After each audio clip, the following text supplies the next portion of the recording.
second largest banking city in the country, Charlotte, North Carolina knows how to do big business. But when it comes to the business of racing, this is the headquarters. If you are one of the best drivers in the world, there's a good chance you live right here.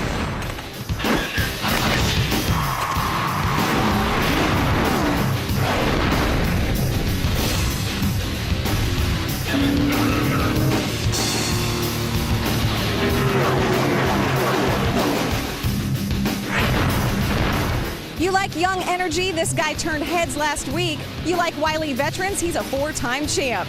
And if you think Kyle Busch is elusive, wait until you meet his teammate, the Iceman. Tonight, Kimi Raikonnen becomes a trucker, and the world is watching. Raikkonen's NASCAR debut is big news around the world, but there are other drivers here tonight hoping to write some headlines of their own. Tonight, they are racing in their own backyard. The setup, presented by Polaris, is on. Hello everyone, I'm Krista Voda and welcome once again to The Setup. This is a home game for NASCAR and a new neighbor has been invited to the block party all the way from Finland. We have a lot more coming up on Kimi Raikkonen, but there are a lot of other drivers here tonight who we are keeping our eyes on. Right now in the thick of things, Ray Dunlap and Hermie Sadler are in the corral. And Ray, I want to know what is going on where you are standing. Well, I'll tell you what, Krista, I'm back at row 6 and row 7, and it's a little bit surprising that these particular trucks qualified the way they did. I've got Cole Witt up there in row 6, and over here, Matt Crafton will roll off 14th, and Max Pappas 13th. Well, what do these three drivers have in common? They're the only three in this series that have completed all 1,000 laps this season. Hermie? Well, Ray, when we started this season, we looked at Austin Dillon as a potential championship contender. Well, right now, he's back in 6th in points. They've had fast trucks, but not the finishes they need to get the job done. Tonight at Charlotte, you know, there's a lot of people watching on TV and in the stands that want to see this Black 3 go to victory lane tonight. Ray? Hermie, over the last couple of weeks, Steve and Rick Germain have sold their interest in the race team to their brother Bob. So now it's a sole proprietorship, and there's going to be some big changes over there. But the real big news this week is we've got to send out a happy 60th birthday to brother Bob. Hermie? Well, Cole Witt, he has been on the tear so far this year as well. Second place finish at Dover last week. He came to Charlotte Motor Speedway first time ever on this racetrack. He took his time through practice. He qualified 11th, but look for this guy to make his way to the front at the drop of the green flag. Krista? Thanks, Hermie, and those are just a few of our drivers. We have so many more. Each has a storyline all his own. You know, last week it was a triple header in Dover, and all eyes were on us once again. That's because NASCAR's latest feud found its way into the Truck Series. Here's a look back. When the trucks unloaded at the Monster Mile, all eyes were on two driver owners. We have a rivalry, Kyle Busch and Kevin Harvick. After late race drama in the Cup Series the week before, Kyle Busch turned Harvick around. This has just started now. There he comes. We know Harvick doesn't. He plays rough. everyone turned their attention to the trucks to see if any of the animosity would carry over. While Busch created a comfortable lead, Harvick was fighting an ill-handling truck. Look at his hands. Look at him working that steering wheel. He's all over that steering wheel. Rookie Cole Witt took over the lead with less than 50 to go, prompting some to wonder if we would see history made in Dover. Could we have our fourth in a row first-time winner at Dover? A late race pit road speeding penalty separated Busch and Harvick, but with one feud simmering down, another was heating up. Justin Lofton and Justin Marks had been racing hard for a number of laps when Lofton got loose coming out of turn 4. Lofton took the opportunity to voice his displeasure. Well, obviously, he felt like somebody wasn't playing right. The drama continued right down to the end. Oh, Rick goes. Oh, there he goes Parker Kligerman. It's Nelson Piquet Jr. and Timothy Peters. Caution is out, as well as a checkered flag, and Kyle Busch has done it again. Cole Witt getting a run for the money there towards the end of the race, and you know he got a good restart there on the last one, just on the bottom side. The shorter way around was the best way around here today, and we were able to get out front and win this thing. Looking at the points, Brendan Gaughan jumps up into the top 10. Check out Max Pappas, up 2 more spots this week. Johnny Sauter feels like he is at his best when he has to come from behind. Well, he is currently sitting behind his teammate, Matt Crafton. And you know, Crafton has fond memories of this place. 3 years ago, he scored his first career win here. Now he's back up top leading the points. He's only had one finish outside of the top 10 this season, and that was an 11th. So Ray, any chance Crafton can win again tonight? Well, I think so, Krista, and they learned a lot earlier today in practice, no question about that, Matt. You have such great numbers here at Charlotte Motor Speedway. I'm going to pose you a question, though. I can either give you a win tonight or a guaranteed championship. Which would you take? Ooh, that's a question. That's a tough question. I don't know, honestly. Let me think about that one tonight, and I'll get back with you on that one. That's very tough. And that win, I mean, we're striving so hard for it. We came so close. There's so many of those should be, and really want that championship, too. So I want both of them. Can I have both? You're just greedy, I guess. Let's hear from the pole sitter. He's standing by with Hermie. Well, thank you, Ray. Timothy Peters, new truck, your 4th career pole and your 100th start. So far, so good. Can you capitalize tonight and get to victory lane? I think so. You know, over the winter, we really worked hard on our mile-and-a-half program, and it's definitely paying off today. Brand new truck, Butch Hilton and all the guys on this Red Horse Racing Toyota Tundra team do a great job. Got gear wrench and crescent hand tools on board, so hopefully we can do us all a good night, a good favor, and put us in victory lane later on. Well, Timothy Peters is one of 36 drivers that's trying to get to victory lane here at Charlotte, and we know this is a big race to win for all these truckers. But in the last 6 years, it's been nothing but a Kyle and Ron show. Here comes Kyle Busch, looking for his first ever win in the NASCAR Craftsman Truck Series. The youngest winner ever. The 51 of Kyle Rowdy Busch winning at Lowe's. Ron Hornaday will win the Quaker Steak and Lube 200. And he's going to take the Longhorn Chevy Silverado back to victory lane at Lowe's Motor Speedway. Tonight, Rick, he gets the Charlotte Motor Speedway hat trick, his 3rd career win. No question about it that Kyle Busch has been the man here at Charlotte. No question about it. You were ridiculously loose in qualifying, too. So how do you rectify that and be good in the race? Well, you don't wreck, for one. So rectifying, hopefully we're just not wrecking. But, you know, we'll keep working on it. We've been that way the past few years here. So all I can say is our NOS Energy Drink Charged Citrus Toyota is good. You know, it'll be fast. We just have to make sure that we come down on a first pit stop, make some good changes to it, and have Eric give me something that we can wheel up there if we're not already up there, you know. But we'll make some air pressure adjustments right now and see if we can't get it to where it's a little bit easier and more comfortable first beginning couple of laps. But as soon as you get past 4 or 5 laps, it seems like the truck kind of comes to you. So it's just a matter of making it through the beginning. There's no question with the chartreuse colors on here, Hermie, they're going to see him coming. Well, you're right. Ron Hornaday, the other part of that equation, 2 wins at this racetrack. Qualified not quite where you wanted to, I'm sure, but a lot of people have been struggling today. What have you guys worked on, and do you have enough to get it done? Well, I mean, we worked on everything, so we put the truck right back to when it loaded because it was fast unloading, so hopefully the track comes to us. So just got to thank Utz and everybody, Utz Potato Chips. I mean, they've been on board for 2 weeks now, and we're not showing them a good showing, so hopefully tonight's the night we can do it. Well, it's going to be fun to watch Ron Hornaday come from the middle of the pack to the front in his 33 truck. Krista? Thanks, Herbie. Yeah, Hornaday has won here twice in 2007 and 2009. The only driver with more Truck Series wins at Charlotte, yep, you guessed it, Kyle Busch with 3. So who is your racing hero? Perhaps someone we're giving a thumbs up to after last weekend. Earlier in the show, I mentioned Pappas. Well, a hard-fought 13th place finish at Dover keeps Max Pappas on the uphill swing. He was one of the first guys to go visit with Raikkonen this morning. James Buescher is still looking for his first NASCAR win. He's getting close, and he will go from here to Iowa. Brendan Gaughan has been playing the worst poker hand in history. Tons of bad luck. His best finish of the year, though, certainly helping his mojo. And Cole Witt nearly pulled off the David and Goliath, almost beating Kyle Busch last week. Kyle gave Witt some praise. Could it be Cole Witt's turn tonight? More from the Charlotte Motor Speedway still to come.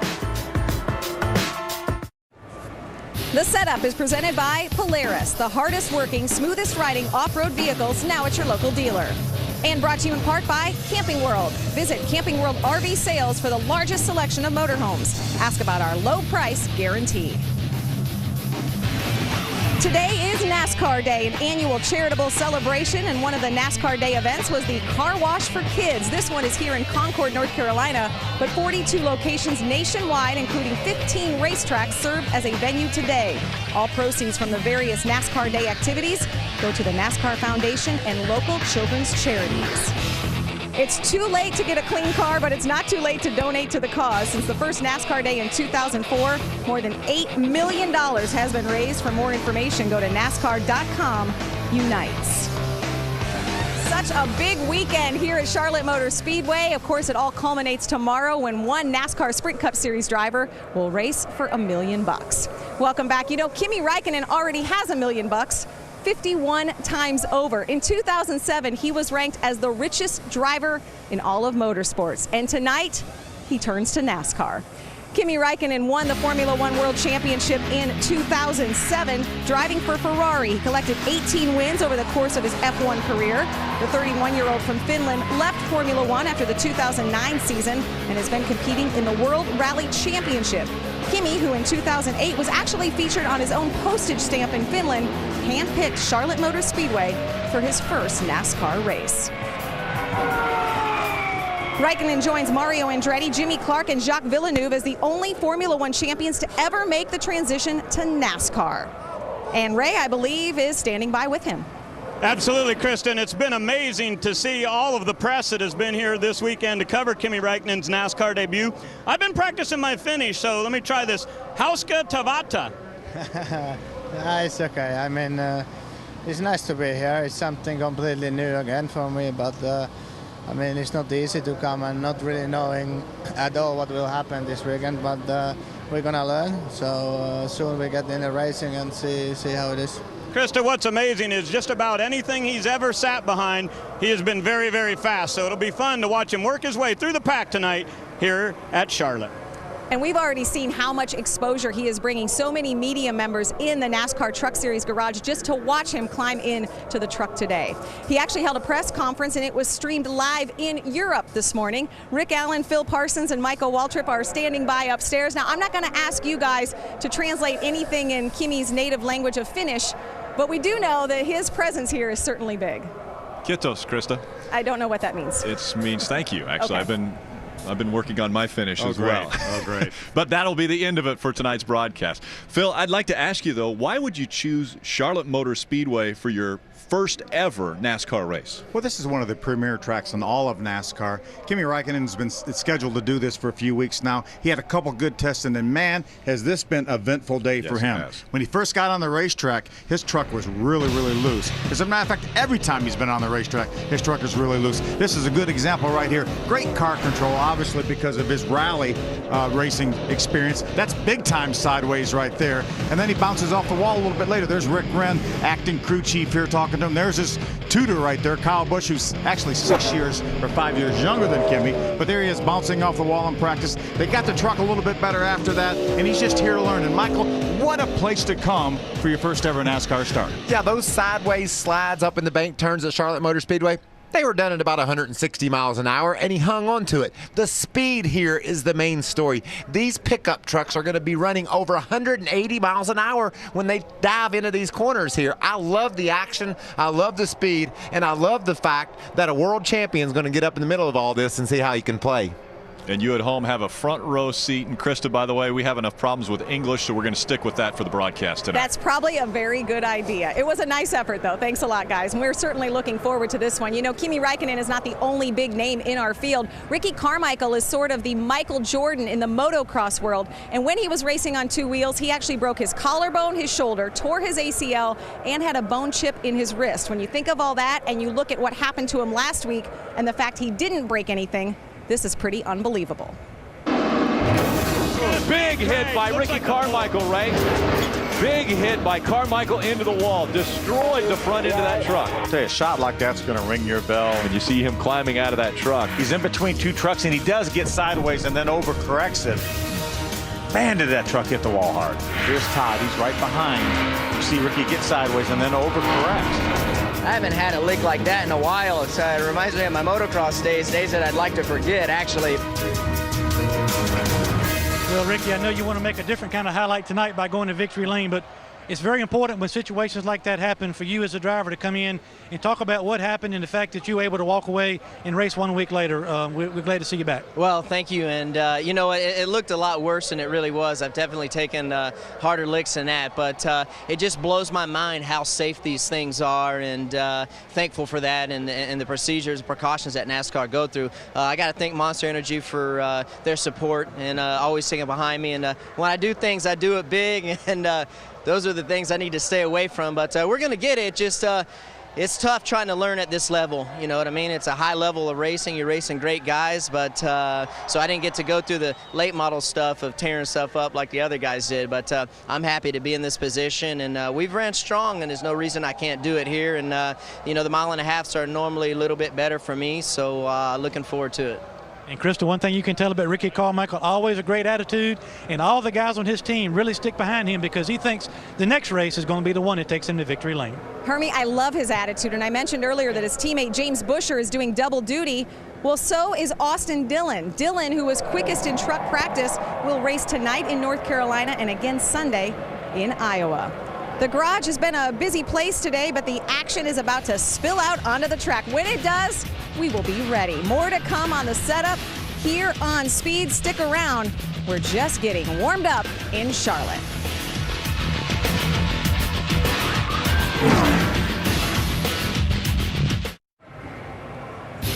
The setup is presented by Polaris, the hardest working, smoothest riding off-road vehicles, now at your local dealer. Brought to you in part by Dollar General. To get all of your favorite brands for race day, visit Dollar General. Save time, save money every day. And by CreditReport.com. See your credit score in seconds. CreditReport.com. Nelson Piquet Jr. has been competitive this entire race. This is his best race by far. Look who's leading. That's our leader right there. In front of this field, that's the 20 of Johanna Long. Miguel Paludo, when he went to Daytona, he got a 4th place finish. This one right here is what everyone has had their eyes on. Joey Coulter. Cole Witt, the young man in just his 4th start, will start on the pole tonight. Cole Witt's got a fast truck. The rookie battle is really tight. Cole Witt is leading the charge with Joey Coulter breathing down his neck. We have several legitimate contenders in this year's class, and with the way the points break down this year, you cannot count any of these guys out. Welcome back. We've already told you how this is a home game for many of the drivers, but when you were born just up the road in Mooresville, also known as Race City, USA, this race and this trophy take on special meaning. Clay Rogers walked out of Daytona to start the season as our points leader. His good buddy Trevor Bayne walked out the Daytona 500 champion. Now Bayne is a household name while Clay Rogers still fights for exposure.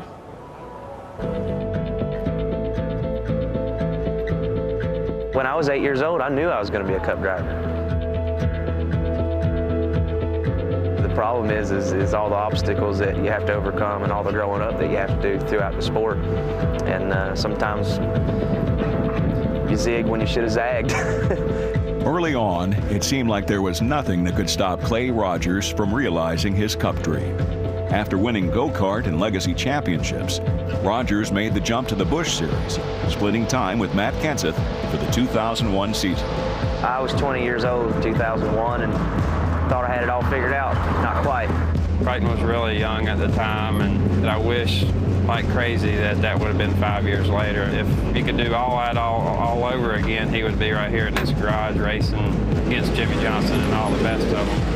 Rogers only had 9 starts in the 17 car before the ride was over. With no other opportunities in NASCAR's top series, he went back to Pro Cup racing.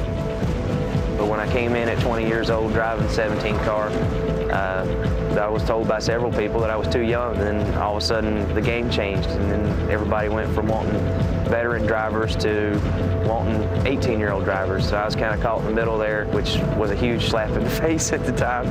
It seemed pretty frustrating and a little bit like a step back, but looking back on it now, it was definitely the right move for me to go back, race short tracks, get more confidence, win some championships. Rogers did just that, winning 4 Pro Cup titles in 7 years. Despite all the short track success, a full-time NASCAR ride never materialized. This seemed like the dream was starting to trail away a little bit. You know, when you win championships in a stock car on a radial tire and you don't get opportunities to move up, then you start to ask yourself, who's watching? When he was winning those championships, there were so many good guys that were getting shots to run nationwide and Cup and trucks and things like that. So I always thought Clay was going to be the next guy, and if he wasn't going to be, I didn't know why, because, you know, he's a great driver and really talented. I've been done beating myself up for quite a few years now over missed opportunities or opportunities that I felt like that I should have had and somebody else got. So over the last 4 or 5 years, all I've focused on is going to the racetrack every weekend and win races and hoping somebody notices. Rogers finally got a solid chance to prove himself this February when he raced at Daytona in the 92 truck for RBR Motorsports. It fulfilled a dream, a lifelong dream of mine, to race at Daytona. Look at Clay Rogers come up there. Clay ends up finishing up in the 3rd spot.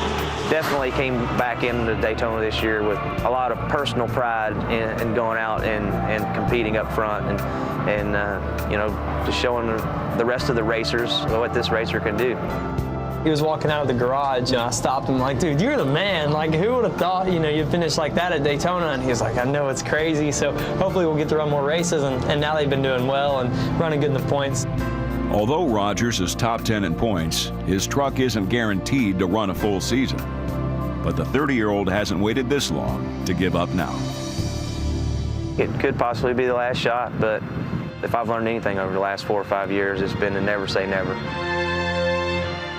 I knew I was going to be a Cup driver when I was 8 years old. When I was 18 years old, I was pretty sure. When I was 28, I thought there was no way, and then here we are at 30, and there's definitely a possibility. There were times when I thought to myself I'd passed my prime. You know, I'm too old now, but luckily for me, I've got the opportunity I've got and I'm trying to make the most out of it. Clay Rogers has won some big races at Rockingham. He's won the Snowball Derby, but there's some pressure on you tonight because every time your daughter Ava comes, you go to victory lane. Can you do it tonight in Charlotte? Well, we're going to give it our best shot. We're definitely not starting anywhere remotely close to where we wanted to be tonight, but we worked really hard on the truck during practice, and hopefully with the weather cooling off here, the track will kind of come to us a little bit. And we're going to do what we've done all year and race smart and save the truck for the end and see if we can't come up with a good top 10 finish. All right, we wish you good luck. Chris, after that good run in Daytona, their average finish has been around 15th, hoping to move forward from that tonight. His story is such a good one. We love watching Clay Rogers race. Who else should you keep your eye on? Hey, we haven't mentioned the guy standing right over my shoulder. Clint Boyer is in the number 2 truck for Kevin Harvick. There's the boss standing by talking to him, and he starts second. It's his second truck start this year, but his first truck start here at Charlotte Motor Speedway. He should be a good one. Hey, we're not done getting you set up yet. Stick around.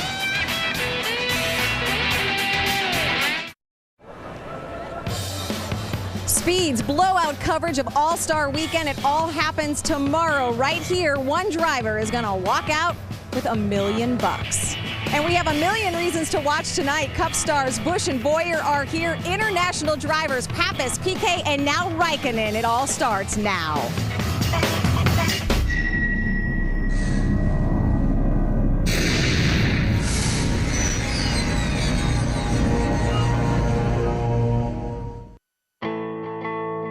They say living life on the road can be grueling.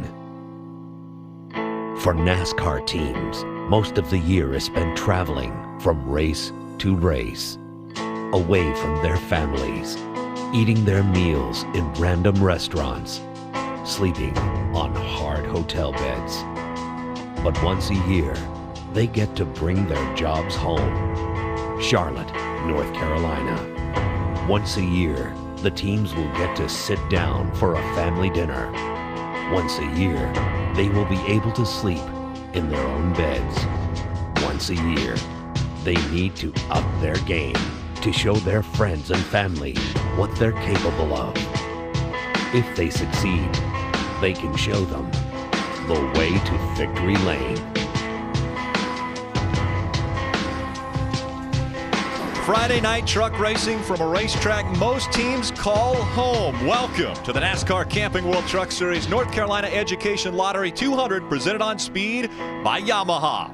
36 trucks will take to the beast of the Southeast, and Charlotte Motor Speedway has shown all day that it will be a formidable challenge for all competitors. Not just the 11 drivers that are making their first Charlotte truck race start. One of those drivers will be making his first ever start in NASCAR, and that is 2007 Formula One World Champion Kimi Raikonnen. The Iceman brings 18 Formula One wins with him to his NASCAR debut, but his expectations might not be as lofty tonight after having his hands full all day trying to keep his truck pointed in the right direction. It's time to go full speed ahead with tonight's show. And with that, we go trackside for our invocation and national anthem. Ladies and gentlemen, please rise and remove your hats as the Air Force ROTC Detachment 592 from the University of North Carolina at Charlotte presents our nation's colors. And now, please join us in a moment of silence as we remember the life of Zara Baker.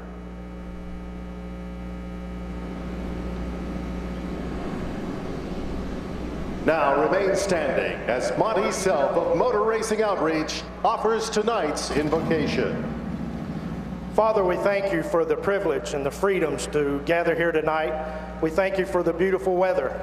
Father, we pray and ask a special blessing to all the men and women who serve our great country here and around the world, protecting those freedoms. Lord, we pray for all the police officers, the firemen, and public servants who keep us safe here in America. And Father, again, for all of us gathered here tonight, we pray that you would keep us safe. And Father, give us the strength to honor you and all we say and do. In Christ's name, amen. In respect to our nation and in honor of our military servicemen and women, please place your right hand over your heart as Phi Mu Alpha from Lander University performs our national anthem.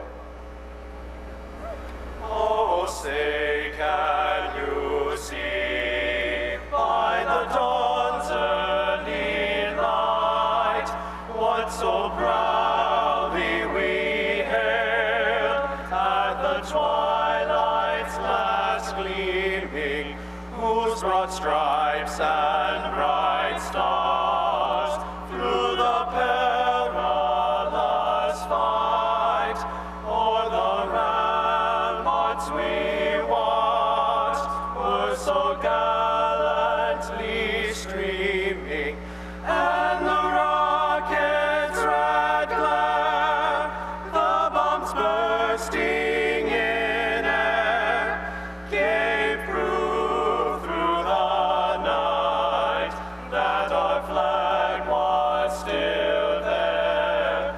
Oh, say does that star-spangled banner yet wave o'er the land of the free and the home of the brave. Let's hear it for Phi Mu Alpha for their performance of our national anthem.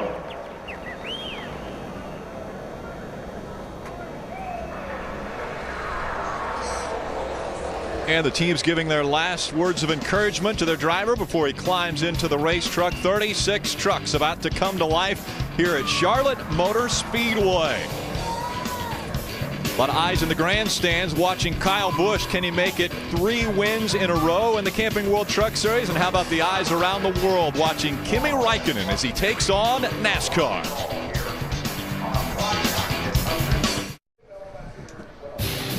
Welcome back to Charlotte Motor Speedway for the North Carolina Education Lottery 200 presented on Speed by Yamaha. For tonight's storylines, let's go back to Krista Boda. Thanks, Rick. You know, the All-Star race is tomorrow, but we have our own All-Stars tonight. So why watch this race? The same reason fans in Sweden, Finland, and all of Europe are watching the NASCAR debut of the Iceman, Kimi Raikkonen. Another storyline from a Formula One champion to our defending series champion. No one needs a good run like Todd Bodine. Only one top 10 this year, but half of our races remaining on the schedule are mile and a halves, and that's his specialty, just like the one tonight. And what about Kyle Rowdy versus Ron Hornaday? They have dominated this track, winning 5 of the last 6. So my question for you gentlemen upstairs, can anyone dethrone one of those guys? It just might be one of Hornaday's teammates, Clint Boyer, in that 2 truck, starting on the front row. I think that's the question everyone's asking right now, Krista. Welcome once again, Rick Allen, Phil Parsons, Michael Waltrip with you. Now, it is another one-day show for the Camping World Truck Series. What have they faced today? Well, they started out at 9 o'clock this morning. Relatively cool, good track conditions, a lot of grip, and then it got warmer. And warmer and warmer and warmer, and we saw all sorts of trucks have problems getting a hold of the racetrack. The trucks were really, really loose. Talked to a lot of crew chiefs in the garage area, and they said, we're out of adjustments. We can't tighten the trucks up anymore. And Michael, now it's going to be nighttime, and the conditions are be completely different. Well, I used to, when it got dark, it tightened up and you just went faster. Nowadays, we don't know what to expect. Sometimes when the sun goes down, the track actually gets looser yet. These are some really concerned crew chiefs and drivers down in the garage area. It's going to be fun to watch from up here. Yeah, almost to a man all day. Every driver has been talking about how loose their trucks have been. So we'll find out who has figured out the right setup for the race tonight. And to get it underway, let's get the engines fired. We go to the command. It's time for the most famous words in motorsports. Here to give the command, please welcome Stan Pettit. Drivers, start your engines!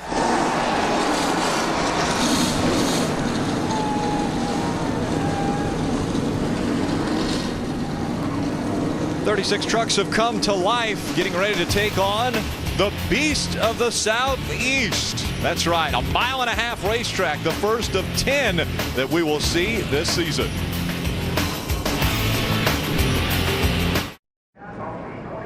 NASCAR Camping World Truck Series is presented on speed by Yamaha. Yamaha is the first name in motorsports. Presented in part by the North Carolina Education Lottery. By Camping World. Visit Camping World RV sales for the largest selection of motorhomes. Ask about our low price guarantee. And by Dollar General. To get your favorite brands for race day, visit Dollar General. Save time, save money every day. What a gorgeous night for racing. 77 degrees, partly cloudy. And again, just a breath of wind here in Concord, North Carolina at Charlotte Motor Speedway as we see the trucks rolling off of pit road and onto the racetrack. Our starting lineup will roll across the top of your screen. Timothy Peters grabs his his fourth pole of his career. And we'll take a look at the numbers in our Yamaha track description and race analysis. What a great racetrack. This racetrack built in 1960. You can see 1.5 miles, but that doesn't totally tell the story. This is a challenging racetrack. Yeah, because of all the speed we have. I talked earlier, 175, 180 miles an hour down in the corners. You've got to leave your foot on the gas so much, Phil. If your truck gets a little bit loose, you're wide open when it happens. Really tough to react to. And remember, so much downforce in these trucks, Michael. They're faster through the center of the corner than a Sprint Cup car is. And another difficult thing about this track is look how flat the front straightaway is. Getting a good restart, getting all that power to the ground on these restarts could be a key as the race winds down at the end.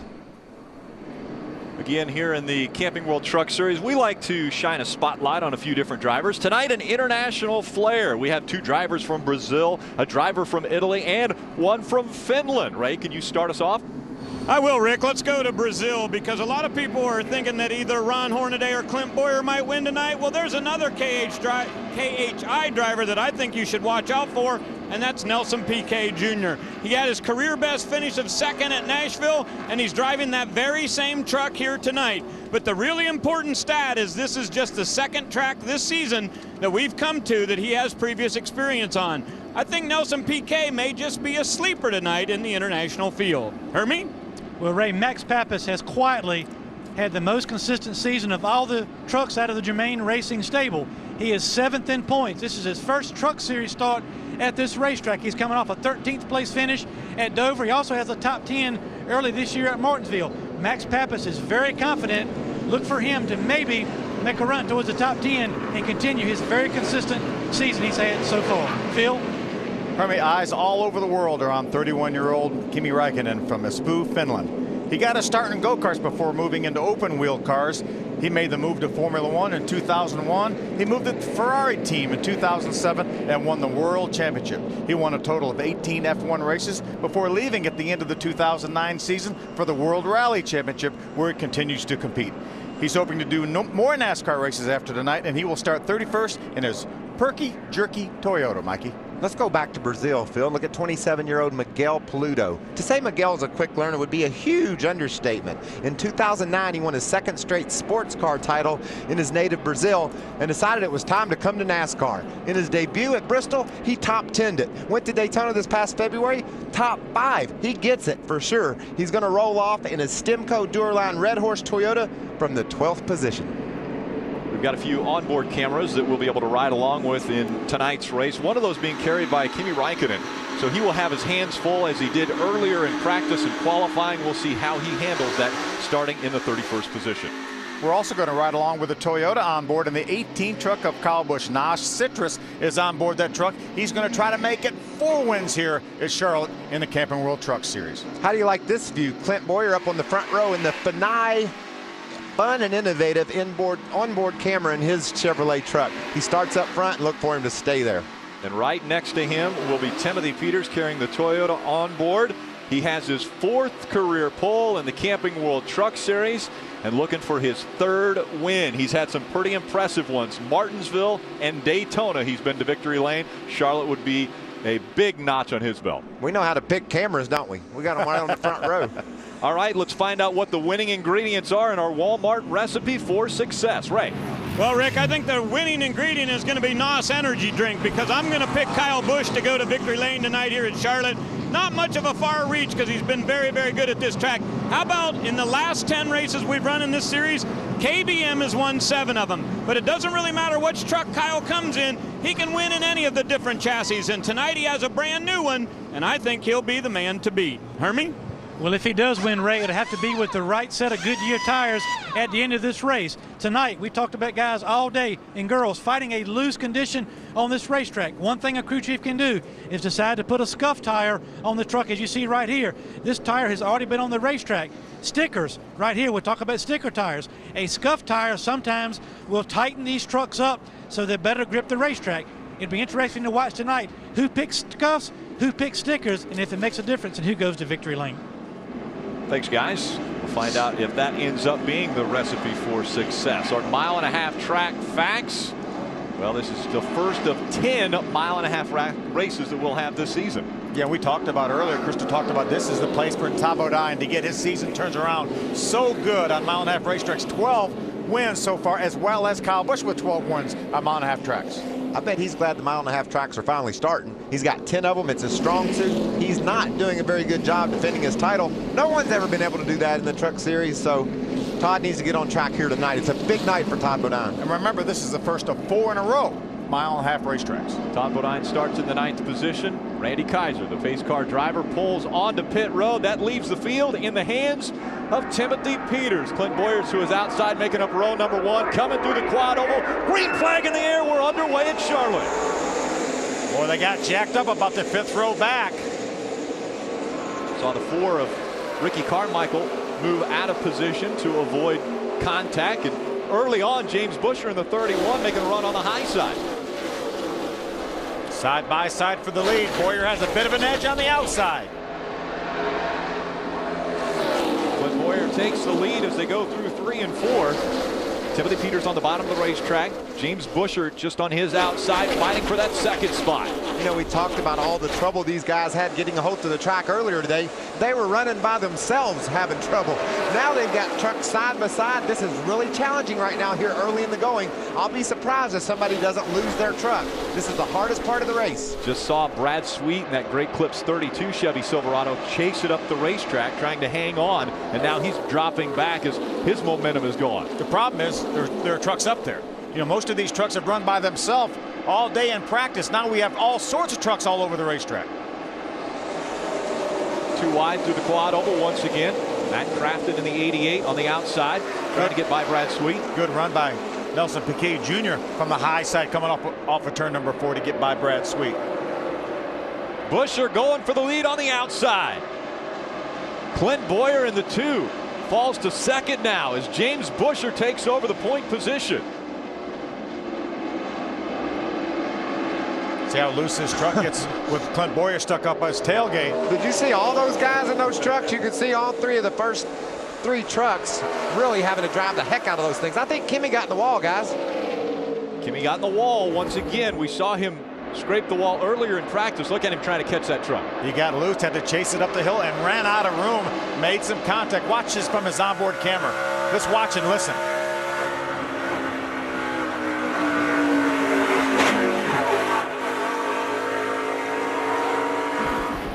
Happens quickly, but I don't think that was enough to mess up his whole night, Phil. He can get to pit row. They maybe pull out on that right front. It doesn't even look like the right front fender's beat in very badly, so he's still learning. He's still okay. We can still get some good laps here and try to figure this deal out. Check out this battle for the top 5 trucks, all glued together. Kyle Busch looks fast. He's looking on the inside of Austin Dillon. Couldn't make it work there. Austin Dillon running a little higher line now through 3 and 4. Brings it back down in front of Kyle Busch. Again, Busch running in the 5th spot. Out front is James Busher, Clinton Boyer, Timothy Peters, Austin Dillon, and Kyle Busch, your top 5. James Busher's best career finish, 2nd, New Hampshire last year. Has shown promise at virtually every racetrack he goes to. We know he's a great qualifier, has had some great finishes. Hasn't quite put it together yet for that first win, but tonight may be the night. Well, he was close up in New Hampshire, though, wasn't he? Sure was. Really battling for that victory late in the going. We talk about this racetrack. Michael, several of these trucks have already run faster than what the pole was in qualifying. And that's why it's so confusing for the teams. They know the speeds are going to pick up, so they got to adjust their trucks for that. But then they're going to throw qualifying right in the middle of all of it, and you've got to make a good lap there. Set him up for that good runoff here. You're way better than everybody else in 2. He's bottling you up. It's a relatively short race, so starting up front's important, so these teams had to focus a little bit on qualifying. 200 miles, 134 laps, of which were on lap 7. Talked to Austin Dillon just before we got underway as we continue to watch him running 4th, running the high side of the racetrack. He said he thought he had a really, really good truck. Had a great run with a top 5 finish last week at Dover, looking to follow it up here. The thing I like about Charlotte Motor Speedway, you see already guys can run the bottom of the racetrack, guys run in the middle, guys are even run up high. We got problems on the racetrack. Bodine into the wall. Boy, the 1.5 mile magic is not going to work out for Todd Bodine. That's us, guys. Left front damage. A lot of damage to that Germain Toyota. Todd Bodine was running 13th when he came off the turn and into the inside wall. And big damage to the left front of that truck. Take it to the garage. That was Mike Hellman Jr., crew chief. Stop here, let me look at it. Get ready to go to the garage. Yeah, we definitely are going to the garage with this baby. He hit really hard. It's not going to be number 13 for Todd Bodine, 1.5 miles. I can't believe the start of the season this team has had. Wow. Let's take a look at what happened here. See him right? He's right there running in the middle of the racetrack. Just got loose. We talk about these trucks being so loose. He got it down out of traffic, but unfortunately, pretty significant contact with the inside safer barrier. What a surprising start for Todd Bodine in the 2011 season as he's trying to defend his title. He has only 1 finish better than 14th this year. No one would have predicted that. You just wonder this far into the season with those poor finishes, is this championship's over? I think for it 2011. Is. I think tonight had to be a big night for this team. They've been struggling, and now they're into the wall on a 1.5 mile track. Crew looking at it on pit road, trying to determine if they can go back out on the racetrack or have to make that hard left turn into the garage. Stay with us. Welcome back to Charlotte. Work continues on this Germain.com Toyota Tundra of Todd Bodine. They are putting bare bond on the left front. They've had to remove a good bit of the front grille and the left side of the spoiler. They're hoping to get him back out without having to go to the garage to do any more work, but Todd Bodine already 2 laps down early on here tonight. Hermie? Yeah, Ray, James Busher qualified 5th. He's already up to the front position, a little bit free on the racetrack. He stayed on the track, but real quickly, Max Pappas and Justin Lofton both pitted. The 9 truck got a track bar adjustment and some Sunoco fuel. Rick? Thanks, Hermie. Field coming back through the quad oval. James Busher chooses the outside line. Green flag back in the air. I think you're already seeing some of that wheel spin I told you about, Phil, early in the going here. Austin Dillon didn't get the start he wanted. We saw Todd spin his on the start. It's really difficult to get going. Especially with these hot tires, with all these trucks staying on the racetrack. We saw James Busher make the pass on the outside of Clint Boyer. He chooses the outside line for the restart and still battling with Boyer for the lead. Boyer has the edge now as he goes through 3 and 4. How about that green truck? A little bit different color for Kyle Busch. He's on the inside of Busher now trying to, oh, somebody bounces off the fence. Coming out of turn 4, it is slippery. Busher drops back to 2nd. Kyle Busch is 3rd. Timothy Peters 4th. Austin Dillon 5th. Kyle Busch gets a good run through the center of the corner. Busher hangs tough on the outside. He's getting a little bit of drafting help from Timothy Peters. Timothy pushing Busher along. That's making his truck faster on the straightaway, and he does clear Kyle Busch. Kyle Busch trying to hug that white line as they come out onto the quad oval once again. Timothy Peters with a great run, has the momentum, goes by Kyle Busch, takes over that third spot. I'm liking that high side up off of 4 so far, Mikey. I just love the fact that we're at a track again this week where these guys and girls have all kinds of options. They can run high, they can run low, anything will work. Just take your truck where it handles the best and you can get grip there.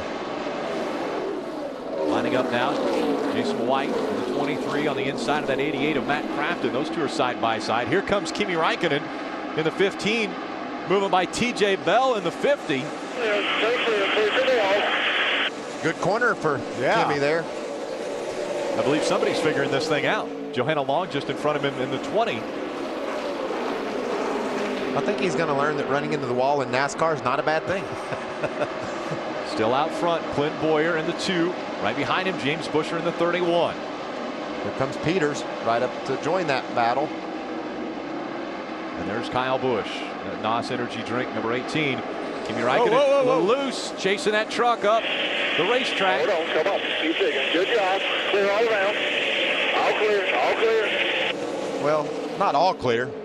Relatively clear. That's a situation again, Phil. We saw it earlier in practice today. He gets that truck in a really bad shape, but he's able to save it and drive through it. And that means he can check another learning experience off. He has never felt aero loose before in a truck. He'd never had that sensation, and that's what happened right there. She took the air off of him. He about wrecked, but he kept from hitting her, and he kept the truck going straight. That was the worst possible scenario. He's fighting a loose truck anyway, and when you get down on the inside of another vehicle, it just compounds the situation. Again, another battle for the lead. Here comes James Buescher. He looks to the inside this time of Clint Boyer. And Buescher will take the lead away from Boyer. Looks like Clint might have had a challenging 1 and 2 down there at the other, and now he's going to fight back to the inside of him, and Clint Boyer will lead this lap. Clint Boyer takes a spot back as they cross the stripe. Here comes James Buescher on the outside, trying to keep the momentum up in his Exide number 31. Boy, and he certainly does. What a great corner that time for James Buescher. Clears Clint Boyer by 2 truck lengths now as they lock it into turn number 3. Now Kyle Busch is going to run that outside line and see if he can do something with Timothy Peters. Not able to do it on that end of the racetrack. Let's see what happens when he gets down to 1 and 2. You know, Kyle Busch currently running in the 4th spot. Before the caution came out, he was not happy at all with the handling of his truck, and this is what he had to say over the radio. This is pathetic. Like, they shouldn't drive away from me like this. Well, I think everybody is struggling to some degree, certainly with this racetrack. Kyle's moved uphill now. Look at the input he's putting in that steering wheel. He's moved up on the high side trying to clear these guys. Obviously, he's as fast as a leader. He's running right there with them. On the other side of the screen, you see Kimi down to the bottom again, making a move on the inside of Justin Lofton. I'm telling you, he is making some moves and passing some trucks. Looking pretty impressive. Ray. When Kyle Busch just came on the radio a moment ago, he said, if I get up tight on the rear end of another truck, it feels like I'm riding. Hornaday goes sideways. Hornaday around on the racetrack. It doesn't look like he's going to make any contact with the walls or other trucks. So just a spin for Ron Hornaday. We're all good. We didn't hit nothing, Jeff. He was running in the 9th spot. Make sure we don't blow a fender or something off of it here. That's the kind of thing that helps you win a championship right there. You go for a long spin down the back straightaway at Charlotte and don't hit anything. That's a major break. We saw Todd Bodine spin coming up of turn number 2 and made contact with an inside wall. Fortunately for Ron Hornaday, no contact. You see him taking it very, very easy around so he doesn't tear up any fenders. See him right on bottom of the racetrack underneath Brad Sweet. It slides up, and just to stay off of Brad Sweet, he had to cut it to the left, and it just wouldn't hold. Exactly what Raikkonen went through down here in turn 4. Ron just didn't get away with it. Well, he did get away with it, but he spun doing so. What a nice job by Matt Crafton. Watch Matt Crafton in that bright yellow number 88. Look how far Ron wobbles before he finally goes around. I mean, Matt has to hit him here, right? He has to hit him. How about Miguel Paludo? Way down to the bottom of the racetrack, avoids him underneath. Now, we talked about before the race track conditions and how tough this place is. Todd Bodine, our defending champion, spins and crashes. One of the best on mile and a half track. 4-time champion. Yeah. Ron Hornaday, one of only 2 guys that have won here more than once. He spins around. Kimi's out there saying, what's wrong with these silly trucks? I can't get it to go straight. Well, he's got to feel a lot better when he knows that people that know what they're doing in this deal are losing control. On to pit road come our lead trucks. James Busher stays out. They're led on pit road by the 2 of Clint Boyer. Herming. Yeah, the 60th Cole Witt's coming to pit road. His truck has been very loose so far in this run. They're going to do an air pressure adjustment in Sunoco fuel. Ray? Down on my end, Clint Boyer said, I'd like to have a track bar adjustment and maybe even go with a spring rubber, but they said, no, let's do 2 tires. He will get out right in front of the 66. Man, they almost had contact between he and Justin Marks, but a 2-tire stop for the Always Bargain Barn Chevy. A lot of strategy here early in the going, guys. 2 tires. A couple of our leaders, James Busher and Timothy Peters, stayed out. Watch this move here. Boyer takes a shot at getting out of the pit right in front of Justin Marks. Watch how close this is. A good heads-up move by Justin Marks to get stopped and let Clint Boyer get by. KHI co-owner Kevin Harvick on top of the pit box watching his drive with Clint Boyer, pilot that number 2. Stay with us. Tonight, racing's brightest stars come out for the biggest party in racing. Tune in as Jamie McMurray and Casey Kane stop by a special all-star edition of NASCAR Trackside. That's tonight, 11 Eastern, only on Speed, the Motorsports Authority. The Aaron's Lucky Dog goes to the 29 of Parker Kligerman. He'll get a lap back. And now let's go to Herming. Thank you, Rick. And the reason he got a lap down is he pitted under green. The lap before Ron Hornaday spun to bring it the caution, they had a right rear tire going down, so they came in, put 2 right side tires on. Good break for him. He gets his lap back. And on the note on the 33 truck of Ron Hornaday, he obviously came in, got tires, had to go to the tail end of the longest line anyway, so he came back in again last time by, topped off with Sunoco fuel.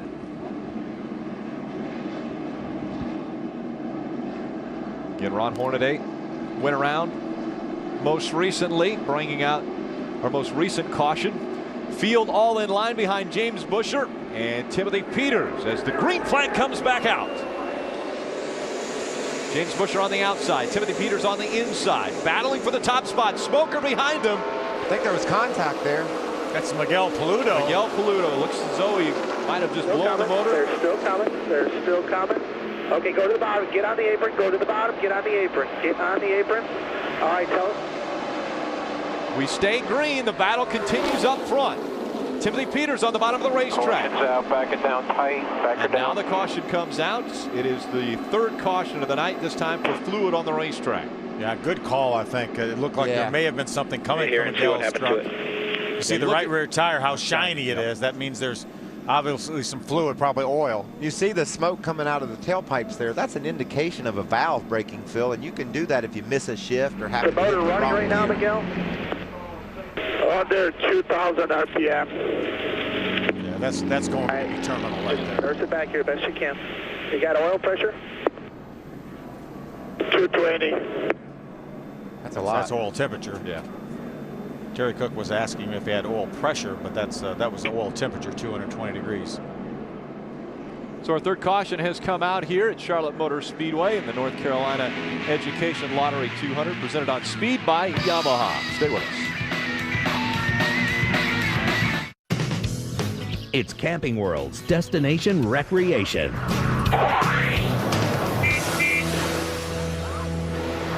If you happen to miss a recent episode of Celebrity Apprentice, you may not have seen Marcus Lemonis, who is Camping World's CEO, showing off this beautiful unit beside me. This is the 2011 Winnebago Itasca Ellipse. It has a 400 horsepower diesel engine, and this unit takes diesel motorhomes to the limit. Now we're at the inside of the Ellipse. How about a full digital entertainment system here, and that converts over into navigation also. You get to your site, you spin around, you take your passenger seat, it spins into the living room now. How about an electric fireplace in the living room and a 40-inch LCD screen so that you can watch all your favorite truck races. Coming out of the living room now, you come into the dining area. This slides out to seat 4. Over in the kitchen, you've got a range, you've got a microwave, and how about a full-size dishwasher? Yeah, you can probably use that. Bathroom right here with the toilet. And then across from that, how about a full-size stainless steel refrigerator? Moving back into the master bedroom, full-size queen bed right there, and an additional bathroom here which has a shower, toilet, and a sink. More entertainment for you here for the master bedroom. But what's amazing is the amount of space right here. You could play Twister, you could set up a nice putting green, whatever you want to do. Inside the Ellipse, you've got all the space. And here's the thing, you can be assured that it's a great quality product because the RV Dealers Association gave it the Gold Circle Award. Camping World, what a perfect fit for this series. I'm telling you, it is spectacular. You come to a racetrack, what's the first thing you see? You see campgrounds. And they've been here since the beginning of the week, maybe even the end of last week, and they'll be here through next weekend. Not a better partner in NASCAR than Camping World and the trucks, and they met their demographic head on, didn't they? They sure did. It was absolutely Somebody studied perfect. that, Rick. Absolutely perfect. So again, we're under our third caution. This time it was fluid on the racetrack, and that was caused by the 7 of Miguel Paludo and the engine expiring. Problems already for our defending series champion Todd Bodine into the inside wall. Hornaday's been sideways already as well.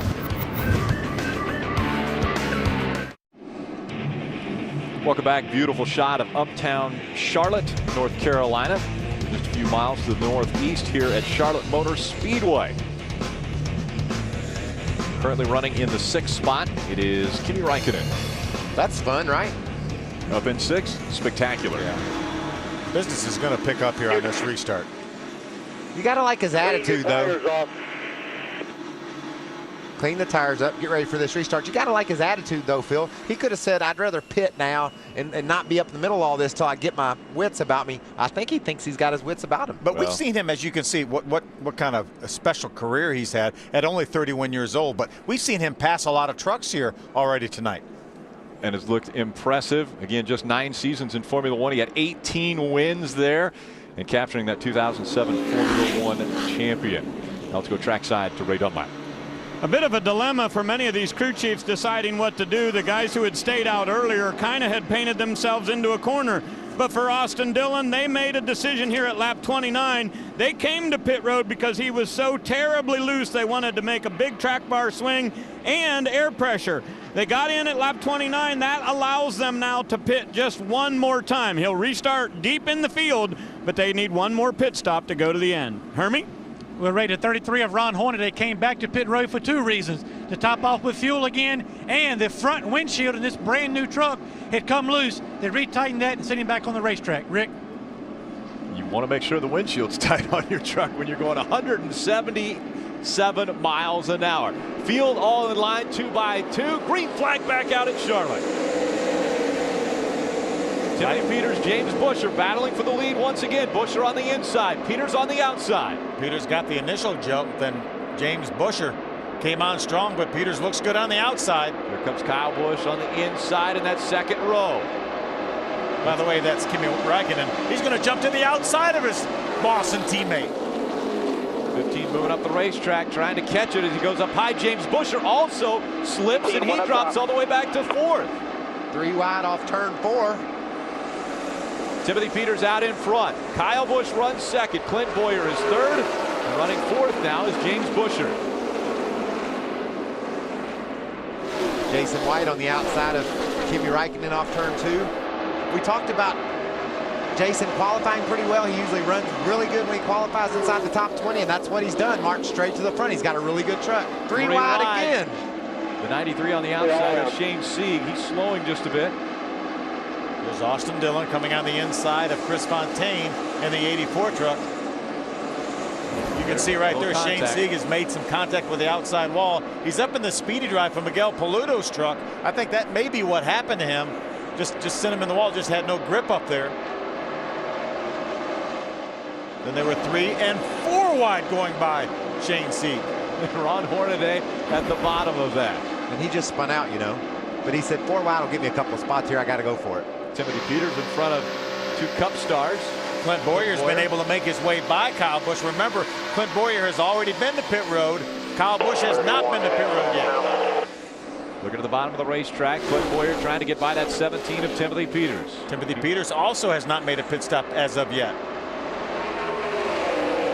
Peters, Boyer, Bush, and Busher, your top 4. Right behind them, Matt Crafton. Then it's Johnny Sauter, Jason White, Cole Witt, Brad Sweet, and Justin Marks, your top 10. 3 of our top 4 right now have not yet pitted. There's Brendan Gaughan, and the good battle right here. Brendan on the inside in that South Point Toyota. And a couple of Formula One guys. There's Kimi Raikkonen racing beside Nelson Piquet Jr. And then Ricky Carmichael bringing up the rear of that little battle. What about that? A couple of Formula One drivers and the greatest motorcycle racer of all time right here on Speed in the NASCAR Camping World Truck Series. This is fun. How about that? This is the second Formula One world champion to make his NASCAR debut in the Camping World Truck Series. Jacques Villeneuve did that back at Las Vegas a few years ago. Last time Kimi and Nelson Piquet Jr. raced against each other was actually in 2009, the F1 Hungarian GP. Battle for third now between James Busher, and look at how low Kyle Busch runs him down the racetrack. I'd say that was a he's upset about something. Yeah, he's not happy with something that James did, obviously. Looks like there might have been a little contact to the right side, or excuse me, the left side of that 18. And now Busher all over his back bumper. Kyle's going to move up the racetrack, opens up the bottom for Busher. You see Johnny Sauter and his teammate Matt Crafton side by side behind these two. Those two running for the 5th position.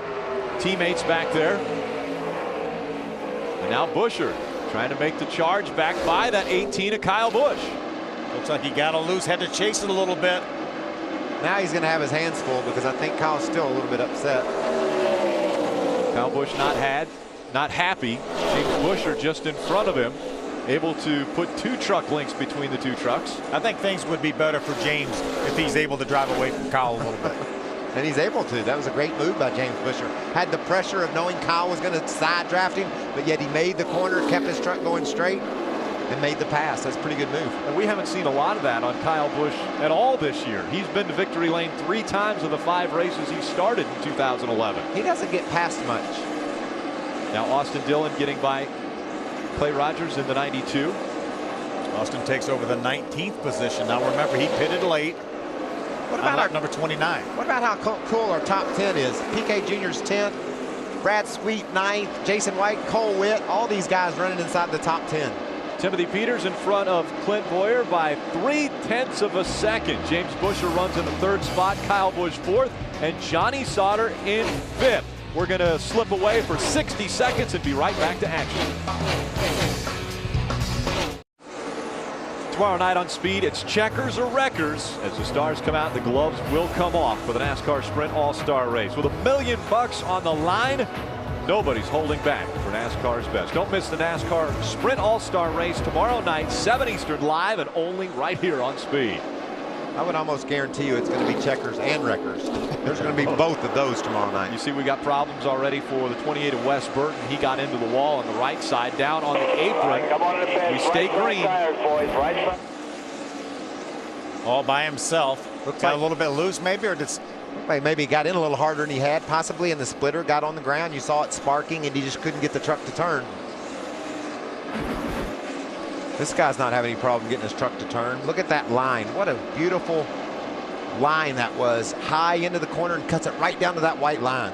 And remember, he is pulling away from a guy who's already been on the pit road. Clint Boyer's been on pit road. Timothy Peters hasn't. And Clint put right side tires on too, so we know he has fresher tires than Timothy Peters. 100th career start tonight for Timothy Peters. Just celebrated his anniversary the other day. 4th year they've been married, and then 100th start tonight. He's leading the race. Life is good for Timothy Peters. Absolutely. If you can just hold on for 90 more laps. But remember now, he hasn't stopped yet, Mikey. We're 44 laps into this race. Yes, we've had some caution laps that will extend his pit window, but look for him around probably around lap 55, maybe at the latest. I thought we were within 10 laps or so of seeing some of these trucks on pit road. But what I'm loving, Phil, is the strategy that has been played early. It's proven that you don't have to have tires to lead the race. You have to have gas to finish the race for sure. So that'll be something that'll come into play. But I like the 2-tire versus 4-tire versus no tires early in the going. Answered a lot of questions for these teams. I like this battle. 9th position on the line for Brad Sweet and Jason White. White currently holds it. We've seen Brad Sweet look to the inside already. Nelson Piquet Jr. has made his move up to the 8th spot. Drove around these two. Yeah, he was 10th here just a couple laps ago. There's Brendan Gaughan. He's going to jump to the outside, which he certainly loves. He told me, he said, I haven't figured the qualifying thing out yet. I'm a little bit rusty qualifying, so I just ran my race line, which that's where he ran qualifying, right up there. Up towards the wall, and up towards the wall he goes to take 10th away from Brad Sweet. Coming off a great run at Dover. Actually 2 top 10s in his last 3 starts, as you can see, for Brendan. Trying to get that momentum back from back in 2003. He likes it up there. Jason knows he's there. Fortunately, he's got a great spotter, aware of his surroundings. He knows Brendan's up there, and he had a run, gave him some room. Takes 9th away from Jason White, so Brendan Gaughan back up into the top 10. Wes Burton there down on the apron. That truck's damaged from the contact into the wall. And here comes Kimi Raikkonen. Raikkonen currently running in the 12th spot. Another truck that didn't come to pit road. He's hung in there pretty well, too. He restarted about 6th, and he's only fallen back to 12th, and that's with about everybody behind him with probably fresher tires. And something really interesting is getting ready to happen to this young man when he has to make his first pit stop under green flag conditions. He'll have a really tough time of carrying enough speed to pit road without overdoing it. How about this list of F1 world champions that have competed in NASCAR? Kimi Raikkonen here tonight, Jacques Villeneuve, we talked about back a few years ago in Las Vegas, Mario Andretti, Daytona 500 winner as well as a world champion, and Jimmy Clark made a start at Rockingham back in 1967. Kimi Raikkonen pretty impressive. Now earlier today during practice he was trying to get onto pit road, came too fast. That was during practice. Now think about what it's going to be like at race speed if he has to come onto pit road under green flag conditions. He couldn't even get to pit road under caution earlier. They tried to get him in then and he didn't make it. So now we're going to do it under green. He's got to go from 180 miles an hour, Phil, down to 45. This may be one of the most challenging things he's going to face during this race. He's done a terrific job so far. He's already bounced off the wall a little bit, but he's passed a lot of trucks. He's maintaining a good position. He's staying out in front of Ron Hornaday, who has tires. Yeah, Ron Hornaday drove up to within 3 or 4 truck lengths of Kimi, but he's driven away from Ron and starting to drive up toward that battle for a top 10 spot. A great job by this guy early in the going. Battle for the 2nd position starting to build. James Buescher and Clint Boyer. Remember, James Buescher is another one of those trucks that has not stopped yet. Clint Boyer stopped back on lap number 21, put right side tires on. James Buescher has to be within 5-6 laps of stopping, I got to believe. And Buescher's able to get by Clint Boyer. Here comes Kyle Busch back there on the 18. So Buescher gets by Clint Boyer, still out front. Timothy Peters has a 2-second lead over this battle for 2nd. Oh, we got a spin in turn 4. The 18 of Busch goes around, slides in turn number 4, tries to stay off the wall. He does. Good job. And that brings out the 4th caution of the night. That's not something you see every day. You see it almost happen about every race. Stuff here, bud. Try to get you fixed up. 4 tires and gas when pit road's open here, buddy. Kyle Busch running in the 4th position. And this is actually a good thing for quite a few of these drivers who hadn't been to pit road yet. A big break for a lot of teams. It was time to come to pit road. Remember, this is Shane Singh in the 93 truck. He's out there, just came in the pits. Sideways early. Just sideways early and just loses control. Really fortunate. We've had Todd Bodine, a 2-time Truck Series champion, spin out. We've had Ron Hornaday, a 4-time Truck Series champion, spin out. And we've had a guy that's won 18 of the last 28 starts in the Truck Series, and he spins out. And what a great job. See those back tires spinning? He was on the gas, making sure he didn't go in the outside wall, and then he got off the gas and on the brakes to keep it out of the inside wall. And he had to get off the brake to make sure he didn't hit the inside wall. Listen to this. All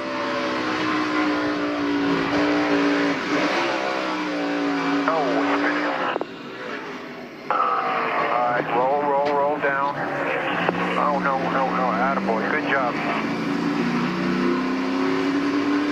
We've seen that truck so close to spinning out every race. That's how hard he drives it. That time it finally got away from him, and it looked weird. He just lost it on entry. It wasn't like a bobble, a correction. It just went around on him. At the drivers meeting, I asked Kyle Busch. I said, Kyle, we heard you on the radio. We've heard you talking in interviews, talking about how loose your truck is. And we know that you normally drive a race vehicle fairly loose. And he said, you know what, though? Kimi's truck is loose, and I don't want him to have his first experience in NASCAR be a bad one. He was more worried about Kimi Raikkonen having a good truck than his own, and right now it looks like he might want to worry about himself. What a great opportune time here for this caution to come out is for Timothy Peters, our leader, as well as James Busher, and for Kyle Busch. They were all getting ready to make a green flag pit stop, Hermie. You're right, Phil. James Busher was scheduled to come down pit road under green on lap 52. They get a chance to do it under caution. He loves his truck. A little bit on the loose side, only an air pressure adjustment. Going to be 4 tires and Sunoco fuel for James Busher. Ray? Kyle Busch has been out of control throughout the course of the night. Not very pleased with these tires. He called them hockey pucks earlier, said that he's sliding all over the racetrack. A wholesale changes for this number 18 team on the bottom of your screen. At the top you see our leader. Timothy Peters has pit stall number 1. He said he was about a 2 snug. They'll get him a window tear off. He will not be the first off pit road. As they go 4 tires and get plenty of fuel, he's going to lose about 6 spots. Hornaday wins the race off of pit road. There had to be some two-tire changes there, you think, Phil? Again, strategies all over the board here.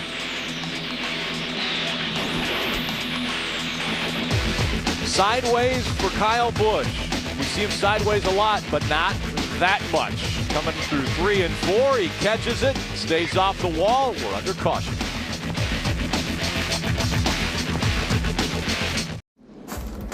Tomorrow, Speed's Ultimate Free Race Show. Get you revved up for the NASCAR Sprint All-Star Race. From racing's biggest names to the Pennzoil Ultimate Victory Challenge, we've got you covered. NASCAR Race Day, built by the Home Depot, live from Charlotte tomorrow, 4 Eastern on Speed, the Motorsports Authority. Man, can you wait for tomorrow night now? $1 million to the winner of this thing. We've got a former winner right here in our booth with us. And you get to help call the race tomorrow. I can't wait to be on Speed tomorrow night for the All-Star Race. Listen to this. This is all you need to know. 100 laps, $1 million to the winner. We grew up racing cars where we ran a 100-lapper. That was a big deal. It paid $2,500. Now these same people with that same mentality are going to get to race for $1 million. It's going to be out of control. My 100-lappers paid $700. Kyle Busch again spinning, bringing out our most recent caution. He came to pit road. This is what he had to say to his crew chief. Sorry about this. We'll work on it here. We'll make it better. It ain't just us, man. I mean, it's all of us. It's just out of control. I think out of control is a good phrase to say what these guys are dealing with right now. I think that's totally fair. Look, the guys that have spun out, this is amazing. Three of the top five all-time wins list in the Camping World Truck Series have spun out tonight. There's our lucky dog, Chris Fontaine. Aaron's is giving him a lap back. He spun in practice earlier today. Damaged the back of that truck a little bit, but not enough to hurt it.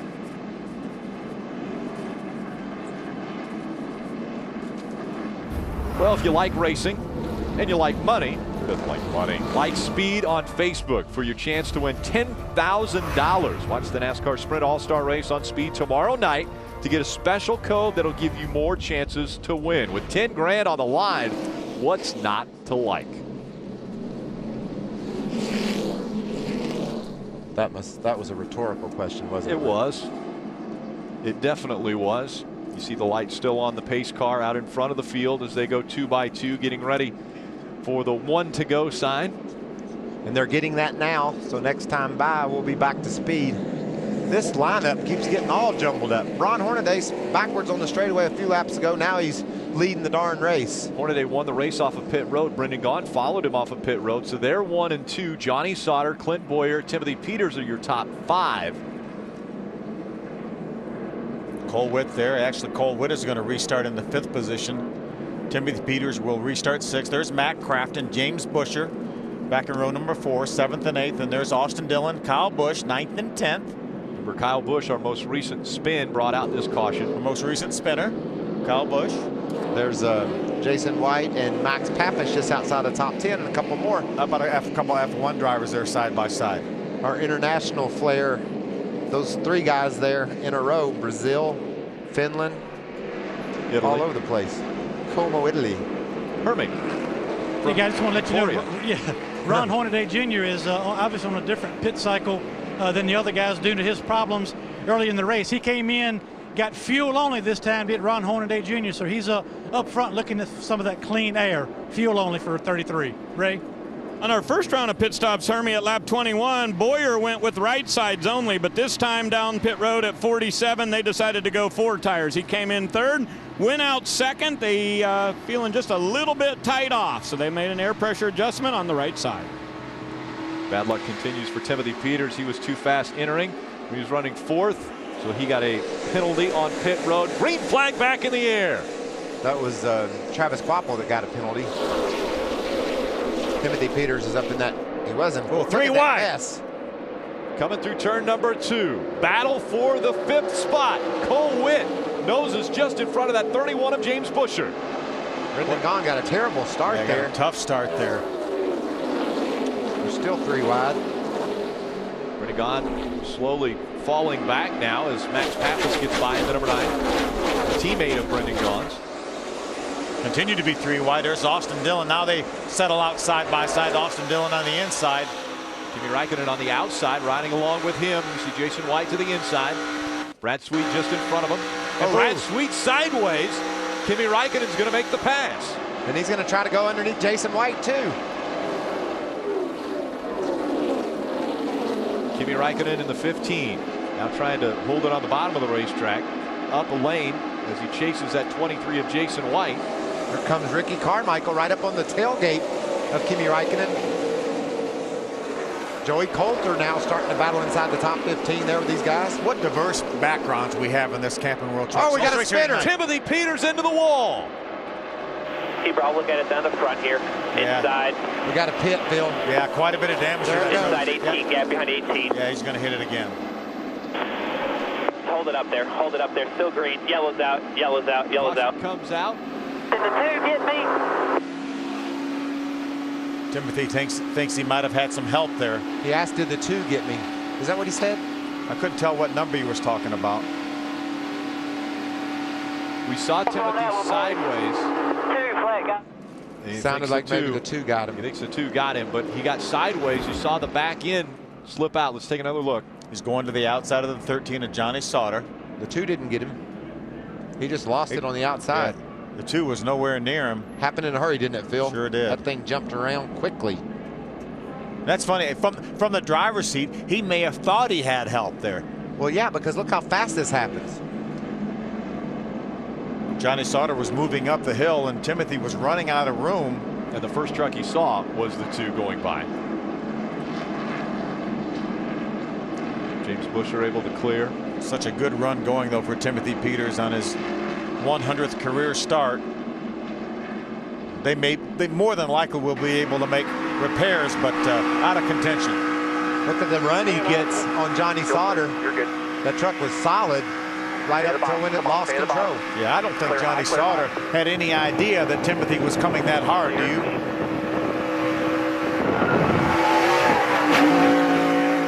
Inside 2. I'll look at it down the front here.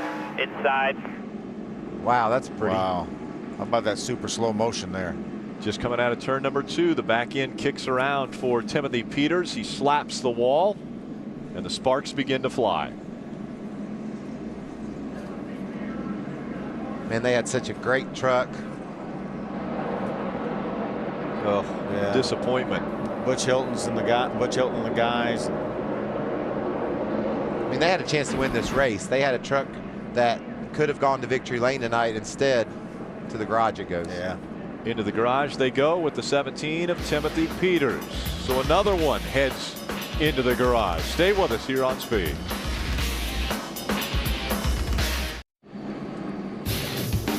Speed's coverage of the NASCAR Camping World Truck Series is presented on Speed in part by the North Carolina Education Lottery. Brought to you in part by Allstate. Dollar for dollar, nobody protects the rider like Allstate. Are you in good hands?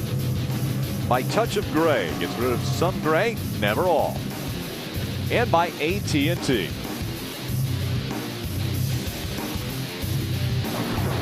Friday night racing under the lights in the North Carolina Education Lottery 200 presented on Speed by Yamaha. I like Friday night racing. Love Friday night. Love running under the lights here, especially at Charlotte Motor Speedway. The first super speedway to put lights in, and man, was that a big deal. A lot of action, too. Our latest caution is Timothy Peters. Here you can see how fast he was going through the center of the corner. And he lost control of his truck coming off. Got loose, slammed into the outside wall, and he went into the garage. Now let's go to Ray. Well, guys, there's a great deal of work that needs done on this number 17 truck. The right front suspension pretty much destroyed. They've got to tear it off and replace it. And Timothy, I know you just saw the replay there, but amazing how good your truck was on the early run. Yeah, it was really good. Just not on the early run, but the long run too. We got out front, and it was cool to lead some laps here at Charlotte. Just looking at the replay, I had to run on the 13 and just come around on me. So I apologize to these guys on this gear inch Toyota Tundra, man. It's a shame, but you know what? We were forced to reckon with. I just hate it's a brand new truck, but we got Kansas. All right, we've got 2 Red Horse racing trucks that are parked right by each other back here in the garage. Hermie? Yeah, Ray, we've talked about Ron Hornaday, who's leading, but Johnny Sauter, let's give him a call tonight here at Charlotte Motor Speedway, currently running second. He's got a good truck. He's been good pretty much all day long. He started from the 7th position this last time on pit road. He did get 2 tires and made a chassis adjustment. A little bit on the free side has been Johnny Sauter, but he is really looking forward to trying to get out front and lead some of this race tonight. And he's going to give Ron Hornaday everything he can give him on this next restart. Thanks, Hermie. You know, Hermie, not only this race, but he's been good all year long. Comes into this race second points, only 5 behind. Our Aaron's lucky dog goes to Brian Silas. So the Stuart, Florida 23-year-old will get a lap back, courtesy of Aaron's. Make sure to keep it right here on Speed. Immediately following our race, Adam Alexander in Speed Center, and then Trackside, a special edition, getting you ready for the All-Star race. That'll be Kane, Jamie McMurray on Trackside. That'll be about 15 hours worth so far today on Speed. I don't know why you would ever change channels. How about tomorrow, though? Speed Center kicks it all off, and the NASCAR race day built by the Home Depot at 4 o'clock, getting you ready for the NASCAR Sprint Cup All-Star race. It's, like you mentioned, 100 laps for $1 million. And then that'll all wind up with NASCAR Victory Lane at 11 o'clock tomorrow evening.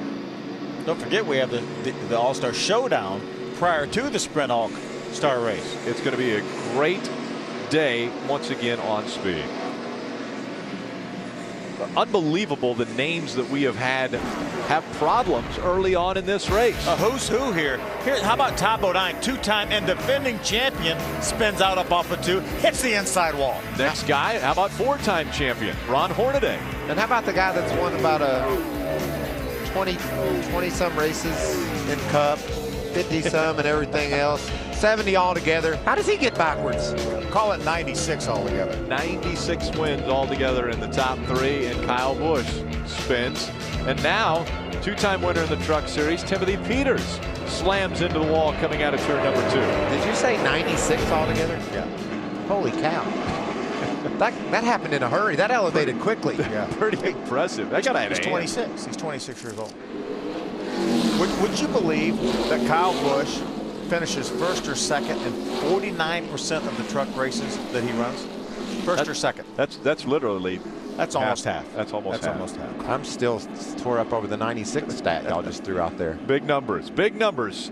On the inside, Johnny Sauter trying to get by that 33 of Ron Hornaday. Do you remember Kansas? A little bit of history there. A little bit of history there with those two. 2 trucks side by side, and they were spinning through 3 and 4. Johnny Sauter ends up winning. Ron Hornaday tonight wants to get back to victory lane. He's been to victory lane twice here. Green flag back in the air. Sauter tries to keep his front fender in there. He does. Hornaday has to give him room. Sauter has it. Sauter takes the lead, brings with him Clint Boyer on the bottom of the racetrack in that number 2. Now the momentum helping Hornaday on the outside as he gets back to the outside of Boyer. Those 2 battle for the second spot. Looked like the 18 might have been giving the 2 a little shove. Kyle Busch in the back of Clint Boyer on the back straightaway, trying to help him draft along. Was that Brendan Gaughan? Brendan Gaughan bounces off the wall coming off turn 4. He got in. Oh, and it's going to crash. Yep, right behind him. Check up. He's coming back up. Checking to avoid was the 0-2 of Jamie Dick. You see TJ Bell with problems in the 50. Jamie Dick in that 0-2 was coming up on Brendan Gaughan, had nowhere to go. Come on around. Went See how hard bad it's left. hurt. I think it's got splitter, but other than that, I don't know. Brendan Gaughan got in the wall off 4, and they didn't get done wrecking until they were all the way down into 1. That shows you how fast things happen. Let's check it up and see what we got. If we have to, we'll pull it behind there and change the axle on it. Jamie Dick did a nice job avoiding Brendan, but unfortunately, TJ Bell came along with absolutely nowhere to go. You see all the damage to that. Make it around. TJ, can you make it around? You need to watch your gauges, watch your oil pressure. I'm on that. We're good so far. Look at all the grass on the racetrack. Wow. What about all the action we've had here tonight? I think is this 6 cautions Sixth so far? caution already as we're not half. We're just past halfway. the halfway point. And the record for cautions at this racetrack for the trucks is 10. Here's the push from Kyle Busch to Clint Boyer. He said, come on, Clint, let's go. And watch Clint get a little bit out of whack there. I don't think he was wanting to push right then. Able to move by that 33, but again coming off of turn 4, that 62 of Brendan Gaughan up into the wall. He got a little bit loose and then had to use some more racetrack to catch it. And there's Jamie Dick. Now he pulls to the outside, sees Brendan, jerks back to the inside, but TJ Bell was coming along with absolutely nowhere to go. And there was nothing Jamie could do either, Phil. That front straightaway, like I said earlier, is flat. And when he first saw Brendan Gaughan, he was going to run right over top of him. He had to cut it to the left. The truck got away from him. And poor TJ, he just was minding his own business and wound up clobbering him. At speed. TJ does a nice job not letting that truck slide all the way back across the racetrack into the outside wall.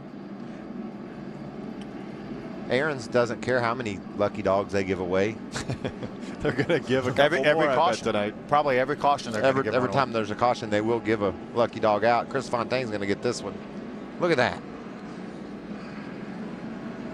You know, it's so easy to forget these guys are traveling at 180 miles an hour because they make it look at that action. Wow. Look at TJ Bell get air. What great TJ Bell pictures. gets air. Look at that. All 4 tires up off the ground. TJ Bell's in the showdown tomorrow. Bet he doesn't want another ride like that. Look at the smoke off those tires. What a great shot from that super slow motion camera. That's amazing. Beautiful pictures coming to you from Charlotte Motor Speedway as the damage being assessed to that 50 of TJ Bell.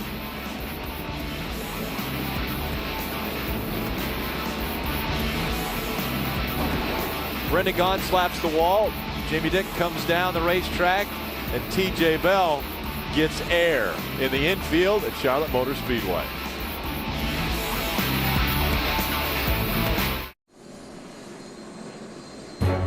Tomorrow night on Speed, it's checkers or wreckers as the stars come out and the gloves come off for the NASCAR Sprint All-Star Race with $1 million on the line.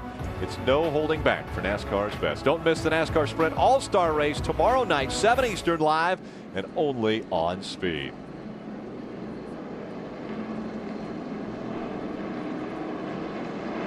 Just over 12 hours ago, we came on the air here on Speed covering the Camping World Truck Series first practice. We want to give a big hand to all the guys behind the cameras, everyone in the truck, and all of those that laid all of the cable and wires to get this ready to go.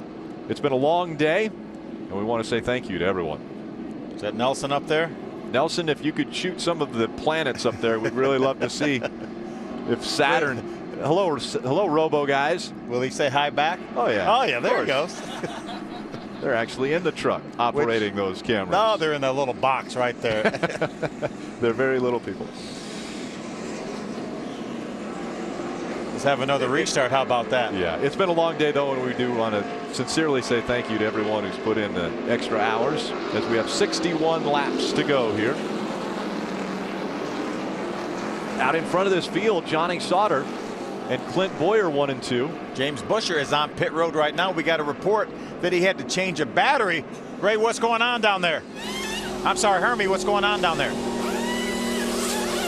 Oh, I've got the 31 truck of James Busher. They did come in and change the battery. He was losing power on the racetrack and also inside of the truck, losing some voltage there on the gauge, so they changed the battery, then came back in. This caution, this most recent lap got 4 tires, topped it off with gas, and if they get 5 caution laps, they say they can go the rest of the way. Ray? Well, down on my end, Hermie, the number 2 truck is still a little further away from making it all the way. They need about 7 or 8 more caution laps from where we're at right here. But heard some good conversation on the radio. Clint Boyer said, man, I cannot get over how loose this truck has been throughout the day and in this race. And Kevin Harvick came on the radio and said, now listen, Boyer, your loose and my loose are a little bit different. You come from dirt racing and I come from asphalt racing, so you're going to have to give us more information than loose. He said, how about it's incredibly loose? So I think a lot of these guys out there tonight have been fighting that wheel all the way around the racetrack, and obviously as many times as we've seen spin outs, there's still more to come. Green flag goes back in the air. Johnny Sauter, Clint Boyer battling for the lead as they go through the quad oval and into turn number 1. Johnny staying right against Clint Boyer. 3 wide back behind him, battling for position on the racetrack, and it's about to be 3 wide for second. Here comes Kyle Busch, and there goes Kyle Busch. How about Cole Witt making it 3 wide in the bottom? There's still 3 wide, Kyle. I'm backing out of there. Ron Hornaday has third. Here comes Cole Witt for that 3rd spot. They continue to go for the lead. Johnny Sauter on the outside. Clint Boyer on the inside. Sauter gets the nod at the stripe. There's Brendan. Still truck up high for that 62 as he runs the high side of this racetrack, not up to speed. Oh, we got a and crash. Into the wall goes Max Pappas after he gets contact with the 62 of Brendan Gaughan. Matt Crafton also got a good piece of that. Matt Crafton never finished out of the top 11 here. He's going to finish outside of it today, Rick. Man, what the hell happened, Jason? A really bad night for Jermaine. And there you see the sparks coming out from beneath the 88 of Matt Crafton. And that's our point leader too now, you know. By 5 coming in here over Johnny Sauter. Yeah, any one of the top 6 in points could have left here with the point lead, Phil, and this is really going to shake things up with Crafton. This truck's damaged where they'll have to go to the garage. Look, the right front tire's not even on it anymore. Broken off that. No brakes. And that's a bad sign. What happened over there? Max was running 7th when the incident happened. Let's see if we can take a look. We saw Brendan's cripple truck. There it is right there. Now Max is on the...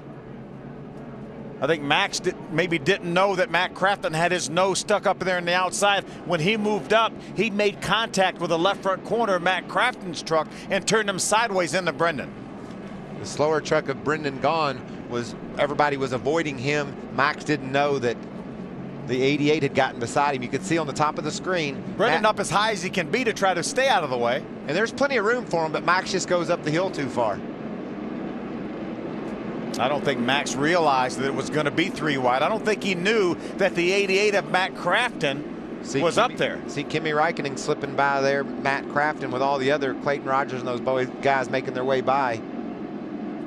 Boy, that's a tough night for Jermaine Racing so far.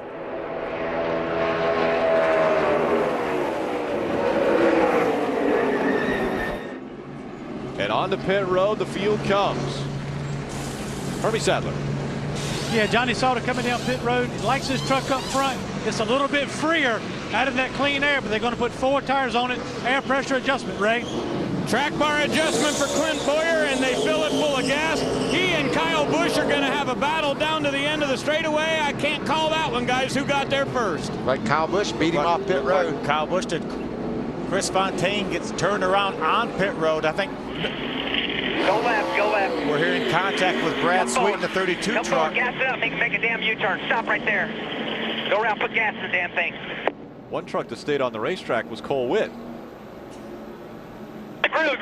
Let's see if we can take a look at how the 84 got turned around. Watch the 32 left of your screen. He's going to pull out of its pits. The 84 truck going by, and the 32 of Brad Sweet just runs in to Chris Fontaine in the 84 truck as he was trying to get to his pit. You see, that's his pit right there. And I'd say that the 32 truck will have to come back to pit road. He hit pretty hard with the right front. This is a really heads-up call. Let's just get in the box. That's all you have to be. Put some gas in it. He's legal. He's in the box. He's completely inside the box, so they can do the work on the truck.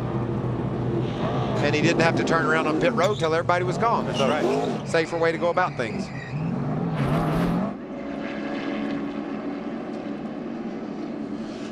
The reason why we're under caution, Brendan Gaughan, not up to speed on the high side of the racetrack. Max Pappas, 88 of Matt Crafton, make contact and into the wall they go.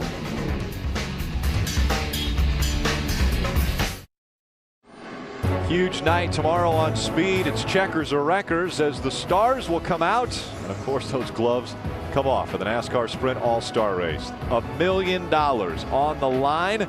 You do not want to miss NASCAR Sprint All-Star Race tomorrow night, 7 Eastern, live only on speed. And you know what may be more important than $1 million? What? There's a trophy. Bragging rights. There's a trophy to the winner. I got $225,000 when I won the All-Star race. How long did it take you to spend it? And I don't know where that went, but I know exactly where my trophy's sitting. When you talk about trophies are more important than money, you don't part with your trophies. You usually wind up parting with your money. Especially if you start a race team. I was going to say, but not always by choice. And there's other ways to lose some of it too. 88 coming in was your point leader. How about Cole Witt running up front? He could leave this racetrack with the point lead. Well, he's for real.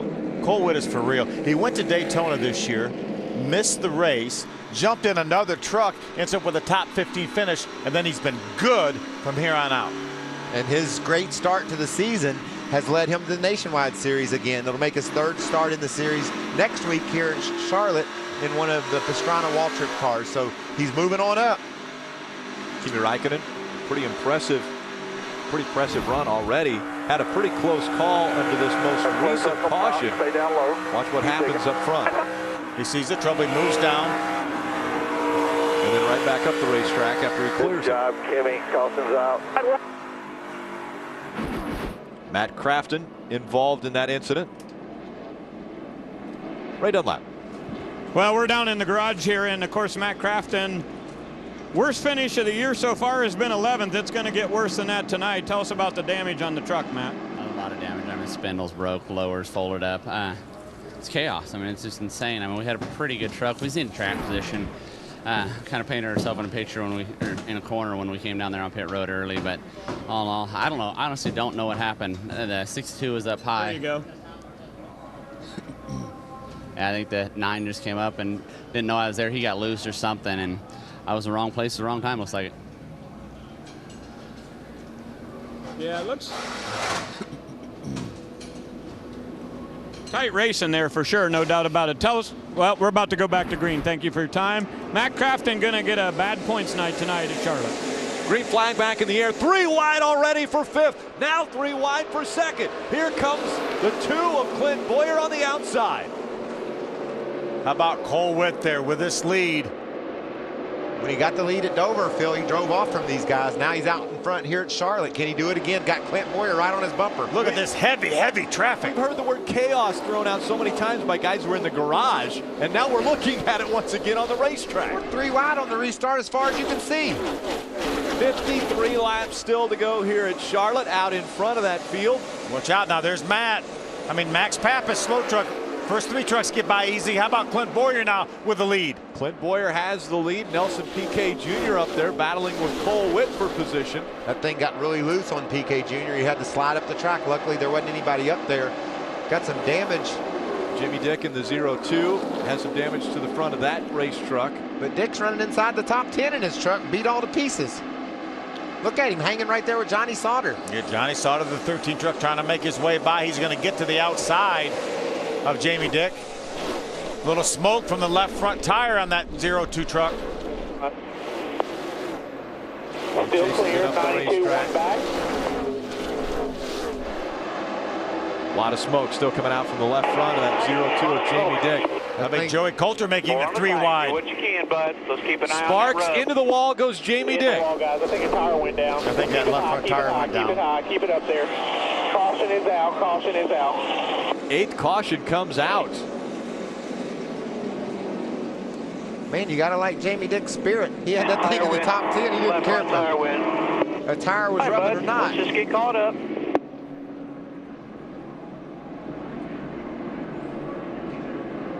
VivaAutoGroup.com on board with Jamie Dick here at Charlotte Motor Speedway, but the 8th caution has come out. Our record is 10 cautions back in 05. We're going to pass that by far, I think. We're having a hard time working all this out. Yeah, there he is there. That left front tire goes down. We saw it rubbing. There's Kimi having another good look at a crash. He's been right behind most of them. About 4 wide there as they go by Jamie Dick. We've definitely seen a lot of sparks tonight. It's All-Star weekend. Yeah, going to see some tomorrow night. Yeah, going to see a lot more tomorrow night. Record speeds, I think, too, man. These fast cars today are hauling. David Reagan with a pole for the showdown at 191.5 during pretty much the heat of the day.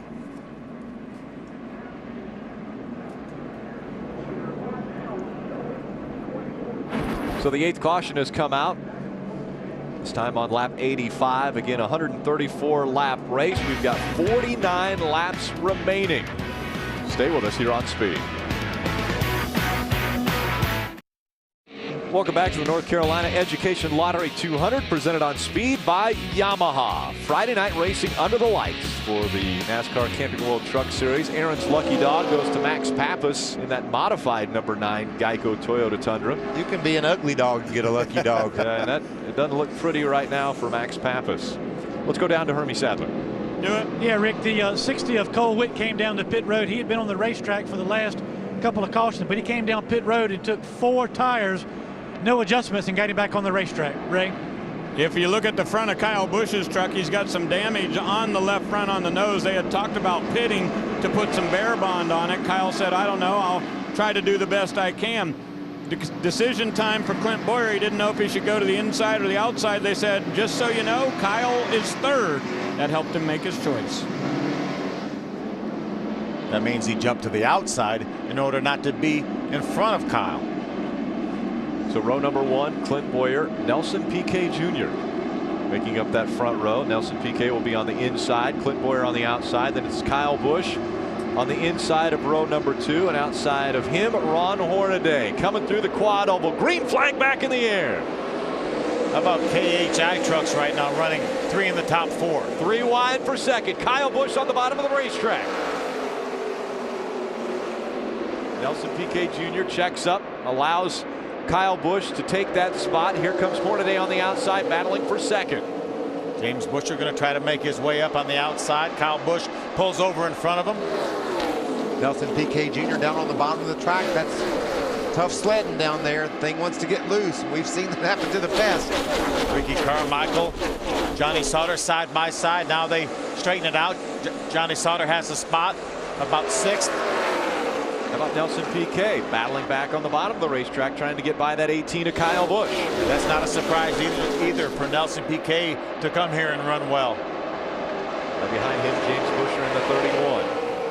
Then it's Johnny Sauter in that 13. Will be looking to take over the point lead from his teammate. Kimi Raikkonen on the inside, Jason White on the outside. These trucks racing in the top 15, racing for the 14th position.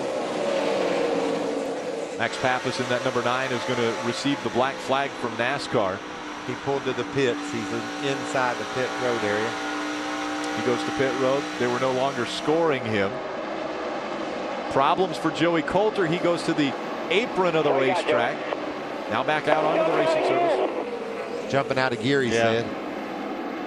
Clear behind. I think this might be the best truck on the track, Phil. James Busher is just steadily running faster than the other guys when he gets an open track. I think maybe that's the guy you're going to have to beat tonight. He took over the 4th spot from Nelson Piquet Jr. Johnny Sauter now is going to try to take 5th from Nelson Piquet. There's Kimi Raikkonen right there, the 15 truck right of your screen. That's just inside the top 15. Justin Marks, the 66 GoPro Chevrolet, jumps to the outside and gets by Kimi Raikkonen. Raikkonen right down there on the white line as we see Johnny Sauter in front of Nelson Piquet Jr. on the left side of your screen. There's Cole Witt. He gets a good run off the corner and gets to the outside of Kimi Raikkonen. Number 4, fresh tires. As fresh tires as anybody in the field right now. Whoa, he gets a little loose on entry. Up the hill he goes. Out in front, it's still Clint Boyer. He's got a 0.6 of a second lead over Ron Hornaday. Kyle Busch runs 3rd. James Busher is 4th, and Johnny Sauter your top 5. There you see David Starr moving up the racetrack. Here comes Kimi Raikkonen to the bottom of the track. going by that 81. You know, if you race Formula One and World Rally cars, you don't see many caution flags. He's probably experienced more of those tonight than he has his whole career.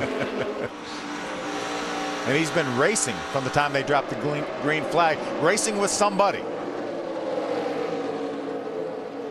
I know we've got 41 laps to go, but how would you grade Kimi Raikkonen in his first ever NASCAR race? Well, if you take into consideration the degree of difficulty that some of the cats that have lost control of their trucks, you'd have to give him an A+, Rick, because he's gotten up into the top 10. He stayed there, raced just inside the top 15. He's been all over the front of the field, so I'm really happy with his performance today. Another guy that I'm loving watching is Clayton Rogers. We had a great piece on him in the pre-race.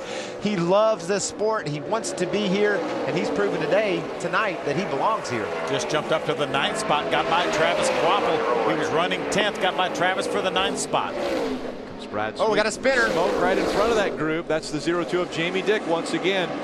Up near the wall and not up to speed. Keep coming. We've seen this be a problem as they go through the quad oval. Inside. So far, we stay green. Everybody able to avoid. Four more. Tires going down on that 02. Sparks flying from underneath. One more. Get low.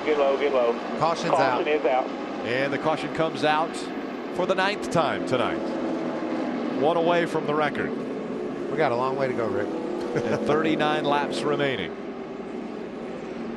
That 02 Viva truck is beat up, isn't it? Shane Seek decided to stay right behind him. Wonder why he's doing that. That would get on my nerves. Looks cool though, doesn't it? Yeah, it does. Look at the sparks go off the splitter of that 93 truck. Why are they doing that? I don't know. I've seen a lot of stuff in my years of racing. We've seen a lot of things tonight that we haven't been able to really wrap our brains around. Todd Bodine spun, hit the wall. Hornaday has spun. Kyle Busch has spun. Timothy Peters spins. 9 cautions already tonight. And we see Jamie Dick coming to a stop in his pit stall. I believe that ought about do it for Jamie. I think they've decided we need to push you into your pit stall. So much damage to the sheet metal of that race truck. Again, out in front, Clint Boyer has the lead. Hornaday running second. Kyle Busch is third. James Buescher and Johnny Sauter rounding out our top 5. Then Nelson Piquet Jr., Austin Dillon, Ricky Carmichael, Brad Sweet, and Clay Rogers, your top 10. The 9th caution comes out as the 02 of Jamie Dick blows a tire and heads to pit road.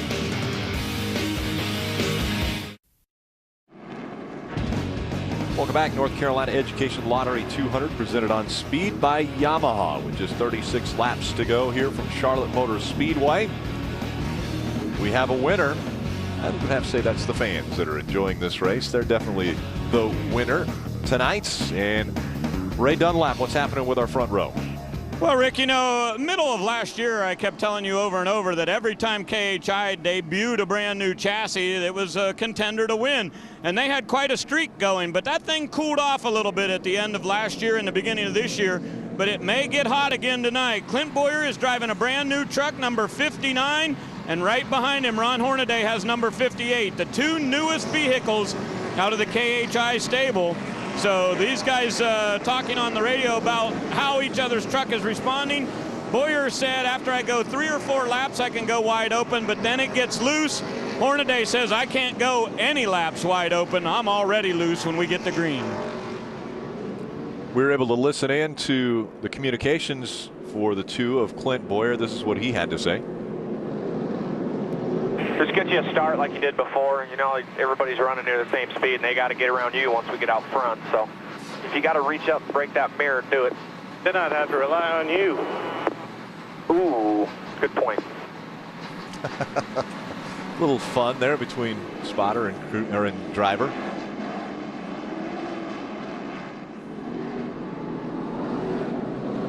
So Clint Boyer out in front of the field. He chooses the outside line. That puts Hornaday down on the bottom of the racetrack. James Buescher and Kyle Busch making up row number 2. Kyle Busch on the bottom, James Buescher on the top. Johnny Sauter, Nelson Piquet Jr. making up row number 3. Pace car makes its way back onto pit road, putting the field back in the hands of Clint Boyer. They make their way through the quad oval, and green flag comes back out. We're back to racing. 3 wide. Kyle Busch takes them 3 wide as they head toward turn 1. He does that a lot. Surprisingly, Hornaday not up to speed as quickly, and that allows Kyle Busch to jump into the middle. 3 wide, battling for second. Here comes Buescher on the outside. Are they going to make it 4 wide? You see Hornaday chasing the truck down onto the apron. He went to block Johnny Sauter, and I think there was some contact there, Phil. Yes, there was. And look, he's chasing that truck all over the racetrack. Johnny Sauter making the move, trying to take away the 3rd spot from Hornaday, as we see Buescher up to second now, chasing behind Clint Boyer. I'm not so sure it's the tires' fault. I think these guys are just really driving aggressively. We saw contact on the back straightaway a couple times tonight. Clayton Rogers almost had his truck get away from him down there in 1 and 2. These guys are on it tonight. We talked about how important it is to perform well at your home track. Everybody's wanting to impress their team. These guys are driving hard. Look at Nelson Piquet under Johnny Sauter. Looked like Johnny got loose down at 3. He slid up the racetrack, and that opened the door for Nelson Piquet Jr. Now Kyle Busch is going to jump to the outside of Hornaday going in turn 1. Battle for the 3rd spot. Hornaday, Kyle Busch. Kyle Busch on the outside has the position.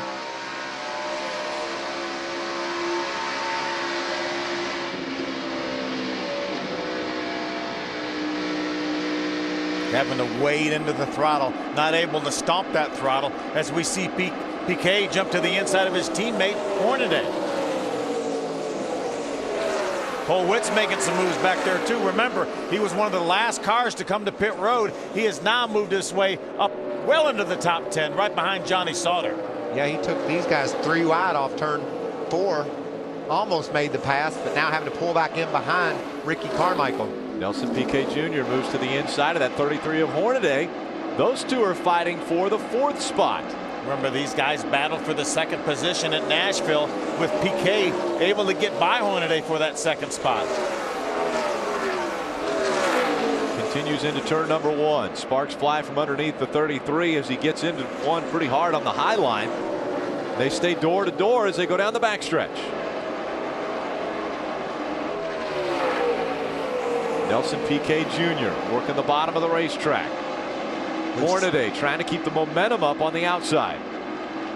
Piquet's giving them plenty of room in the corner, staying right next to the white line. Well, we know how hard what he's doing is, Phil, because of the aero aspect of trying to keep that truck pinched down. But he did a nice job. It never bobbled. Now he's going to fall in behind Hornaday, maybe run a couple of laps and reassess what his truck needs to be able to complete that pass. Cole Witt is just dying to go 3 wide on these two. He did it off turn 4 a lap ago, and he almost did it there off 2. Austin got by Cole Witt. Remember, Cole Witt and Ricky Carmichael were racing side by side. Austin now has gotten by both of them and moved up into the 7th spot. And then look at this gaggle.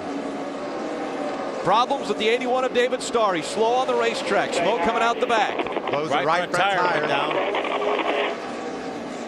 Got loose on him, guys. Got loose on him. I believe we're going to tie a record. Sure enough, caution has come out for the 10th time at Charlotte Motor Speedway. We heard the spotter say David got loose and the truck got away from him, made contact with the outside wall, cut down that right front tire. This is a record that I was hoping we wouldn't tie or break. 10 cautions already tonight with just 28 laps remaining. I didn't think we were done having cautions, and I still don't think we are.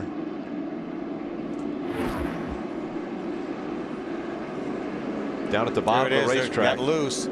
Was that Kimi right behind him? Be a good view from his onboard camera. Once again, he's been close to the action. You know, I'm really curious. He said that if tonight didn't go well, let's look at his in truck. See the wow. Right in front of him.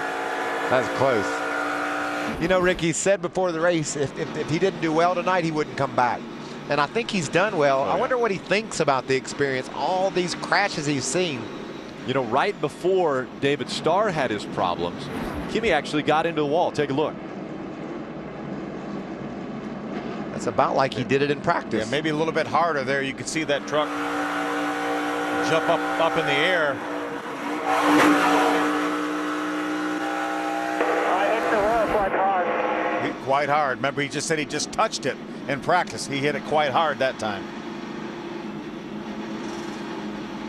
I can't wait for the rest of this. This is fun. 27 laps to go. Not so much fun for David Starr in that 81 who's on pit road.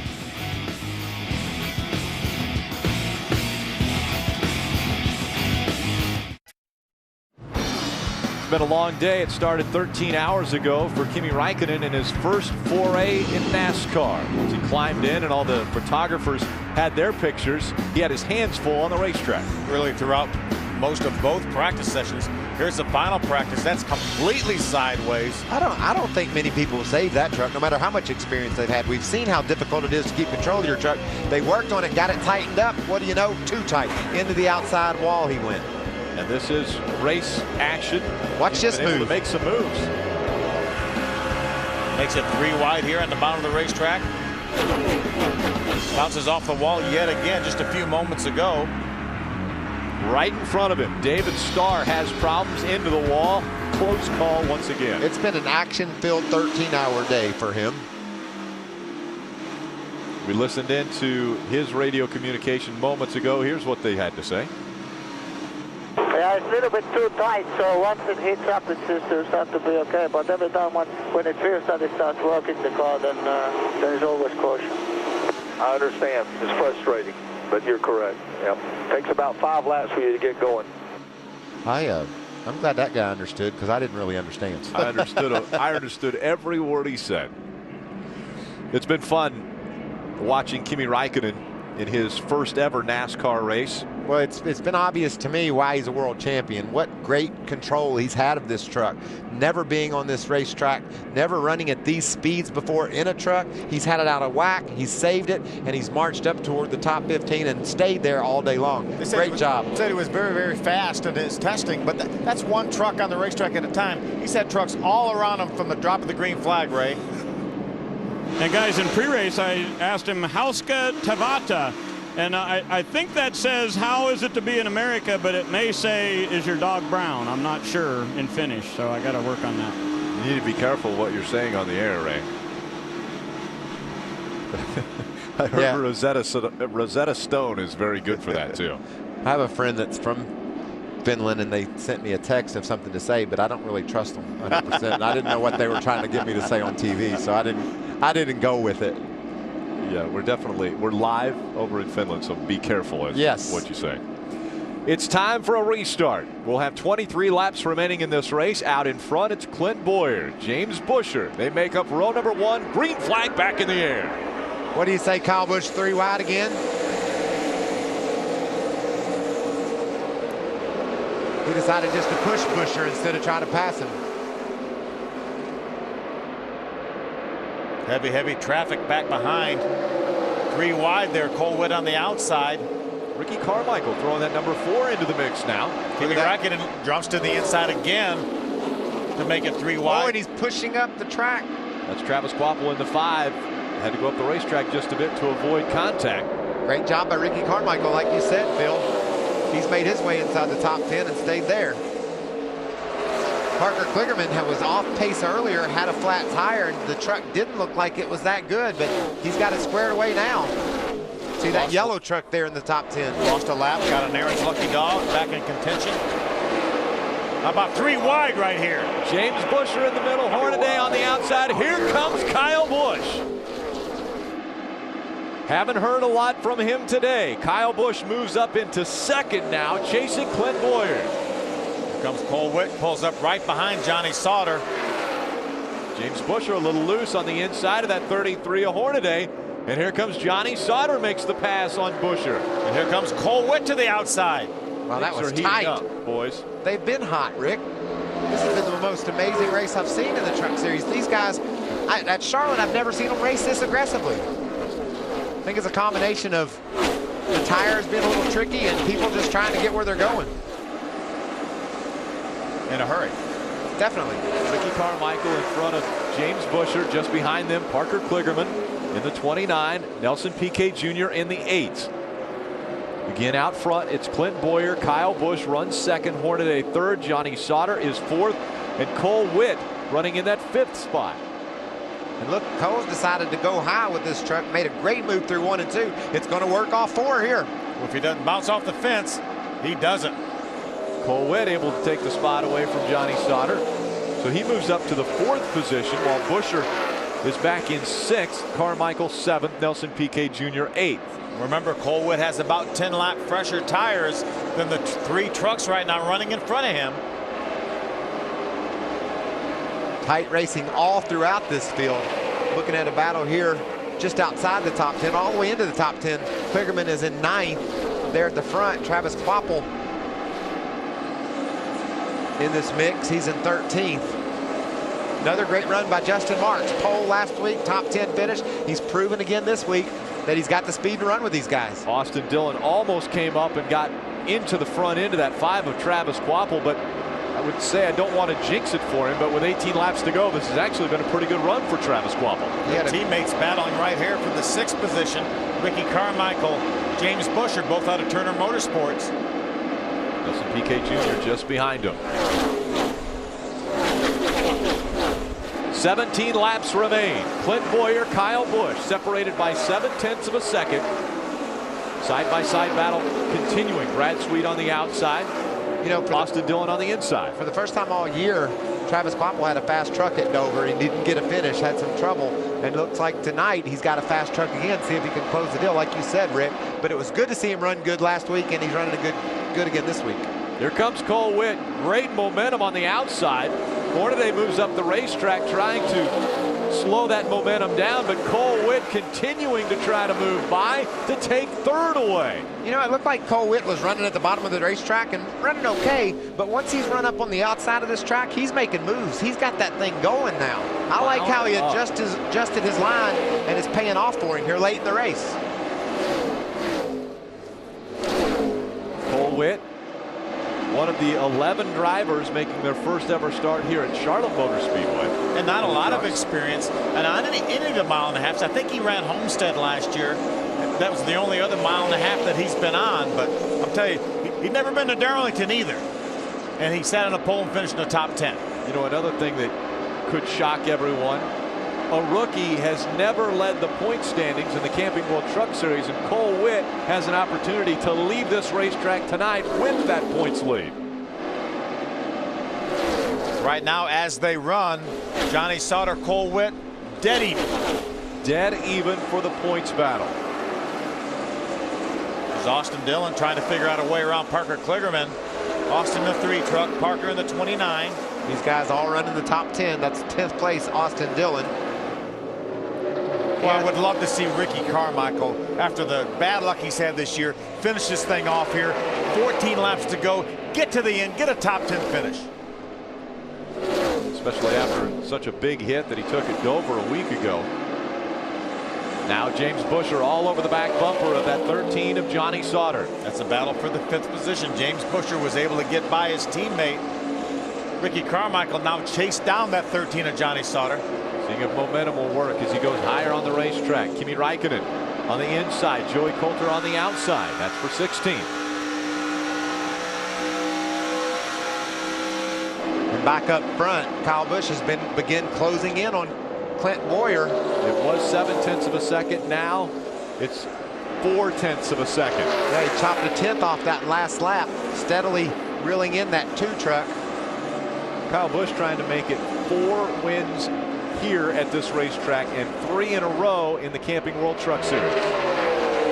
What about his night? I mean, he didn't like his truck at all early, spun it out, worked on it. That crew has done an amazing job. I would sense that he's still not happy with the way it feels. He's just driving the heck out of it. But never gives up. Never gives up. 6 different drivers have been out front here at Charlotte Motor Speedway.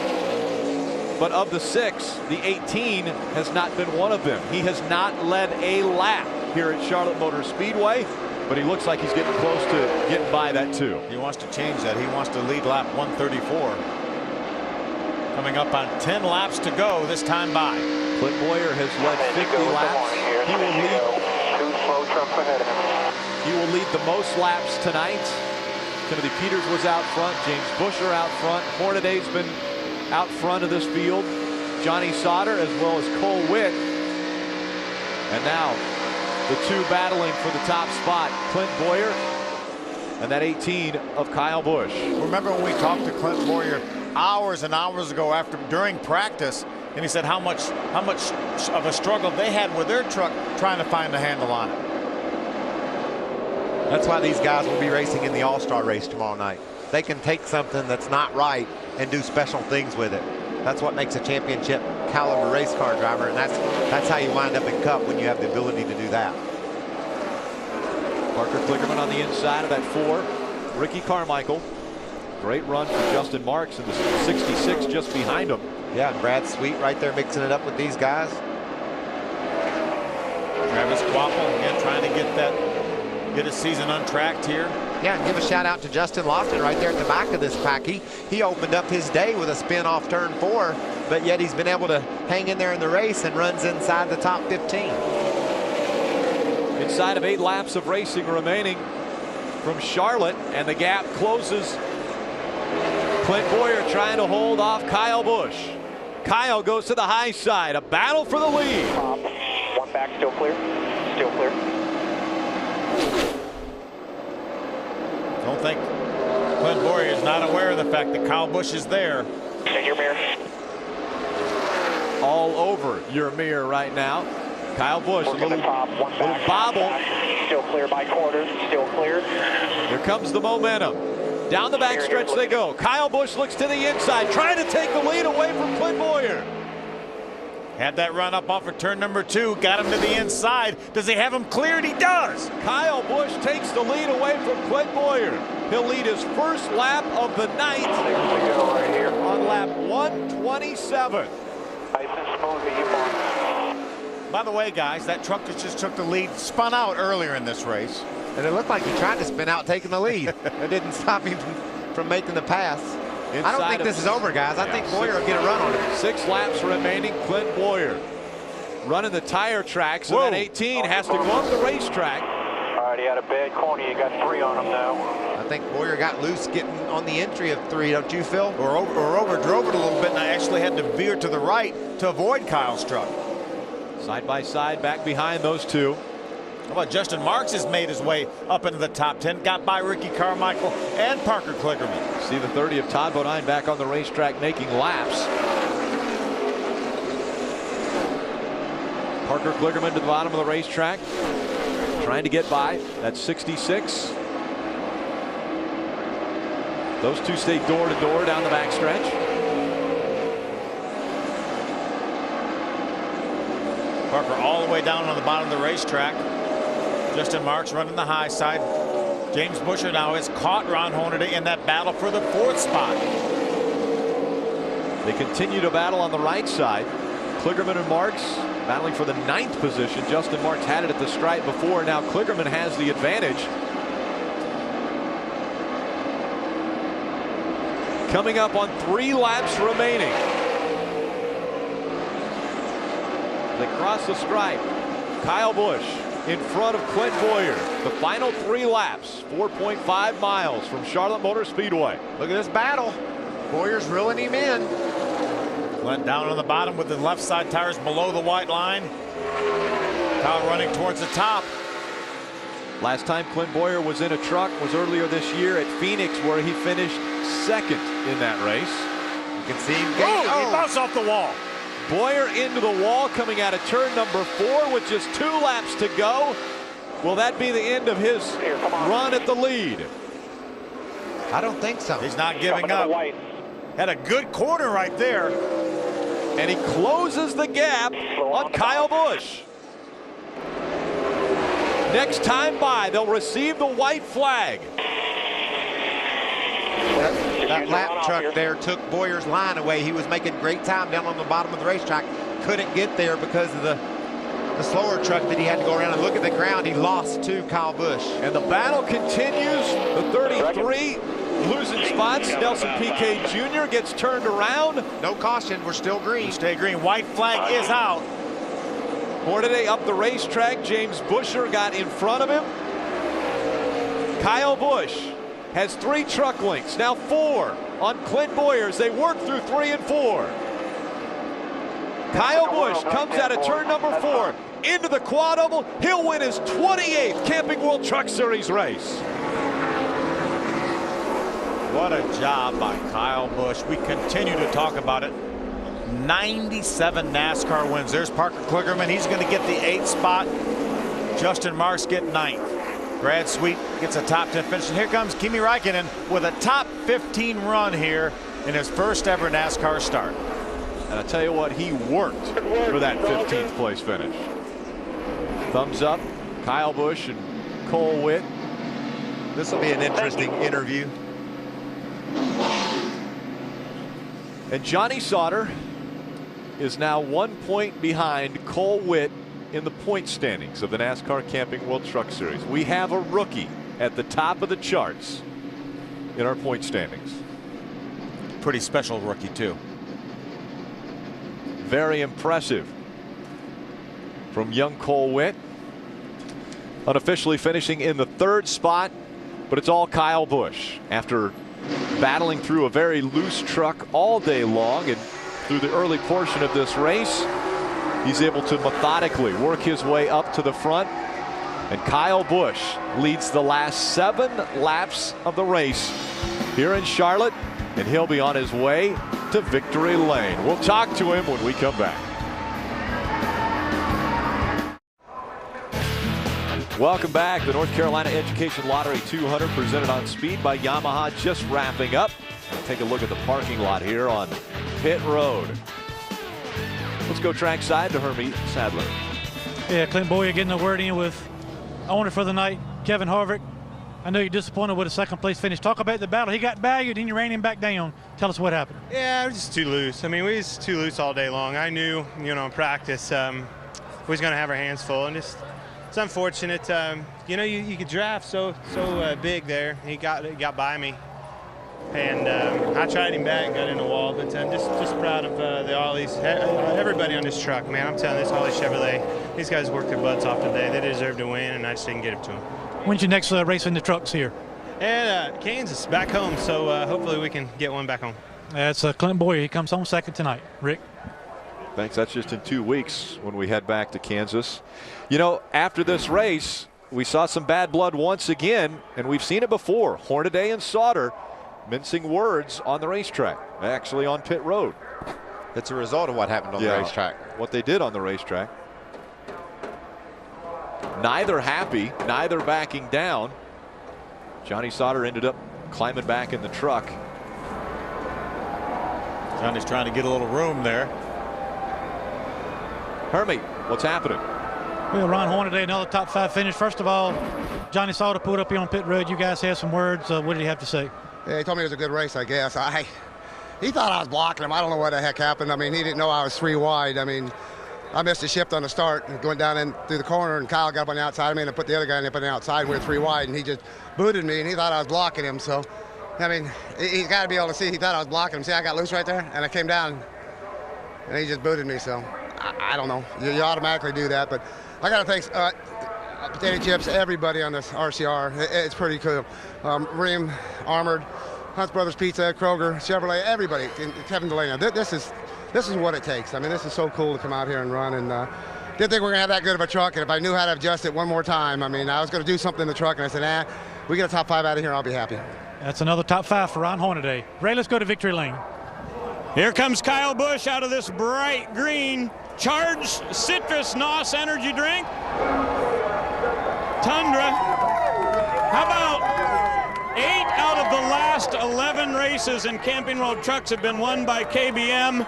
And tonight, by winning number 28 of your career, you go into a tie with Mike Skinner and Jack Sprague for 2nd all-time in this series already. Kyle, can you even believe this is real? Not tonight, I had an angel riding with me there that last run of the race with Zara Baker. I just, we didn't have the truck to beat tonight. The 2 did.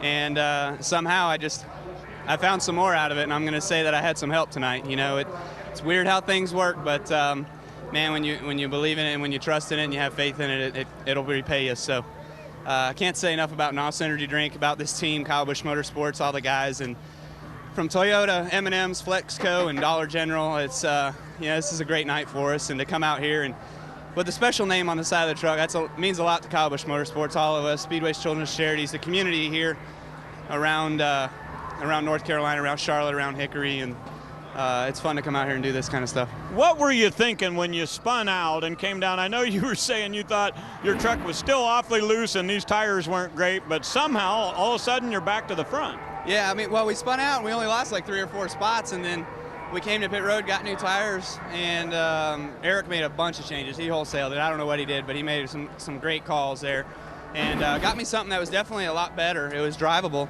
and we were just able to muster our way back up through there. And once we got to second, man, I didn't know if I could run them down, but I had help and got up there, and then I got to them about 3 lengths back, and I stalled out, and I'm like, I got to find something, I got to move around, and found it and got it. So thank Triad Racing Engines, Joe Gibbs Driven Racing Oil, Butler Seats, and Camping World, of course, and of course the fans. It's enjoyable to come out here, and if a Cup guy's going to win it, it might as well be me. Congratulations, Kyle Busch in victory lane, and guys, the numbers he's putting up are mind-boggling. Definitely. He talked about Zara Baker riding shotgun with Kyle Busch. He was killed in the Charlotte, North Carolina area just over a year ago, and so she rode shotgun with him. Her class was here. He brought a lot of her classmates to the racetrack tonight, and he thinks she may have given him a little boost at the end of this one. Kyle Busch goes back to victory lane. It's the 4th time in 2011 that he goes to victory lane. There's her name right on the side of the truck. A little kiss for Zara Baker.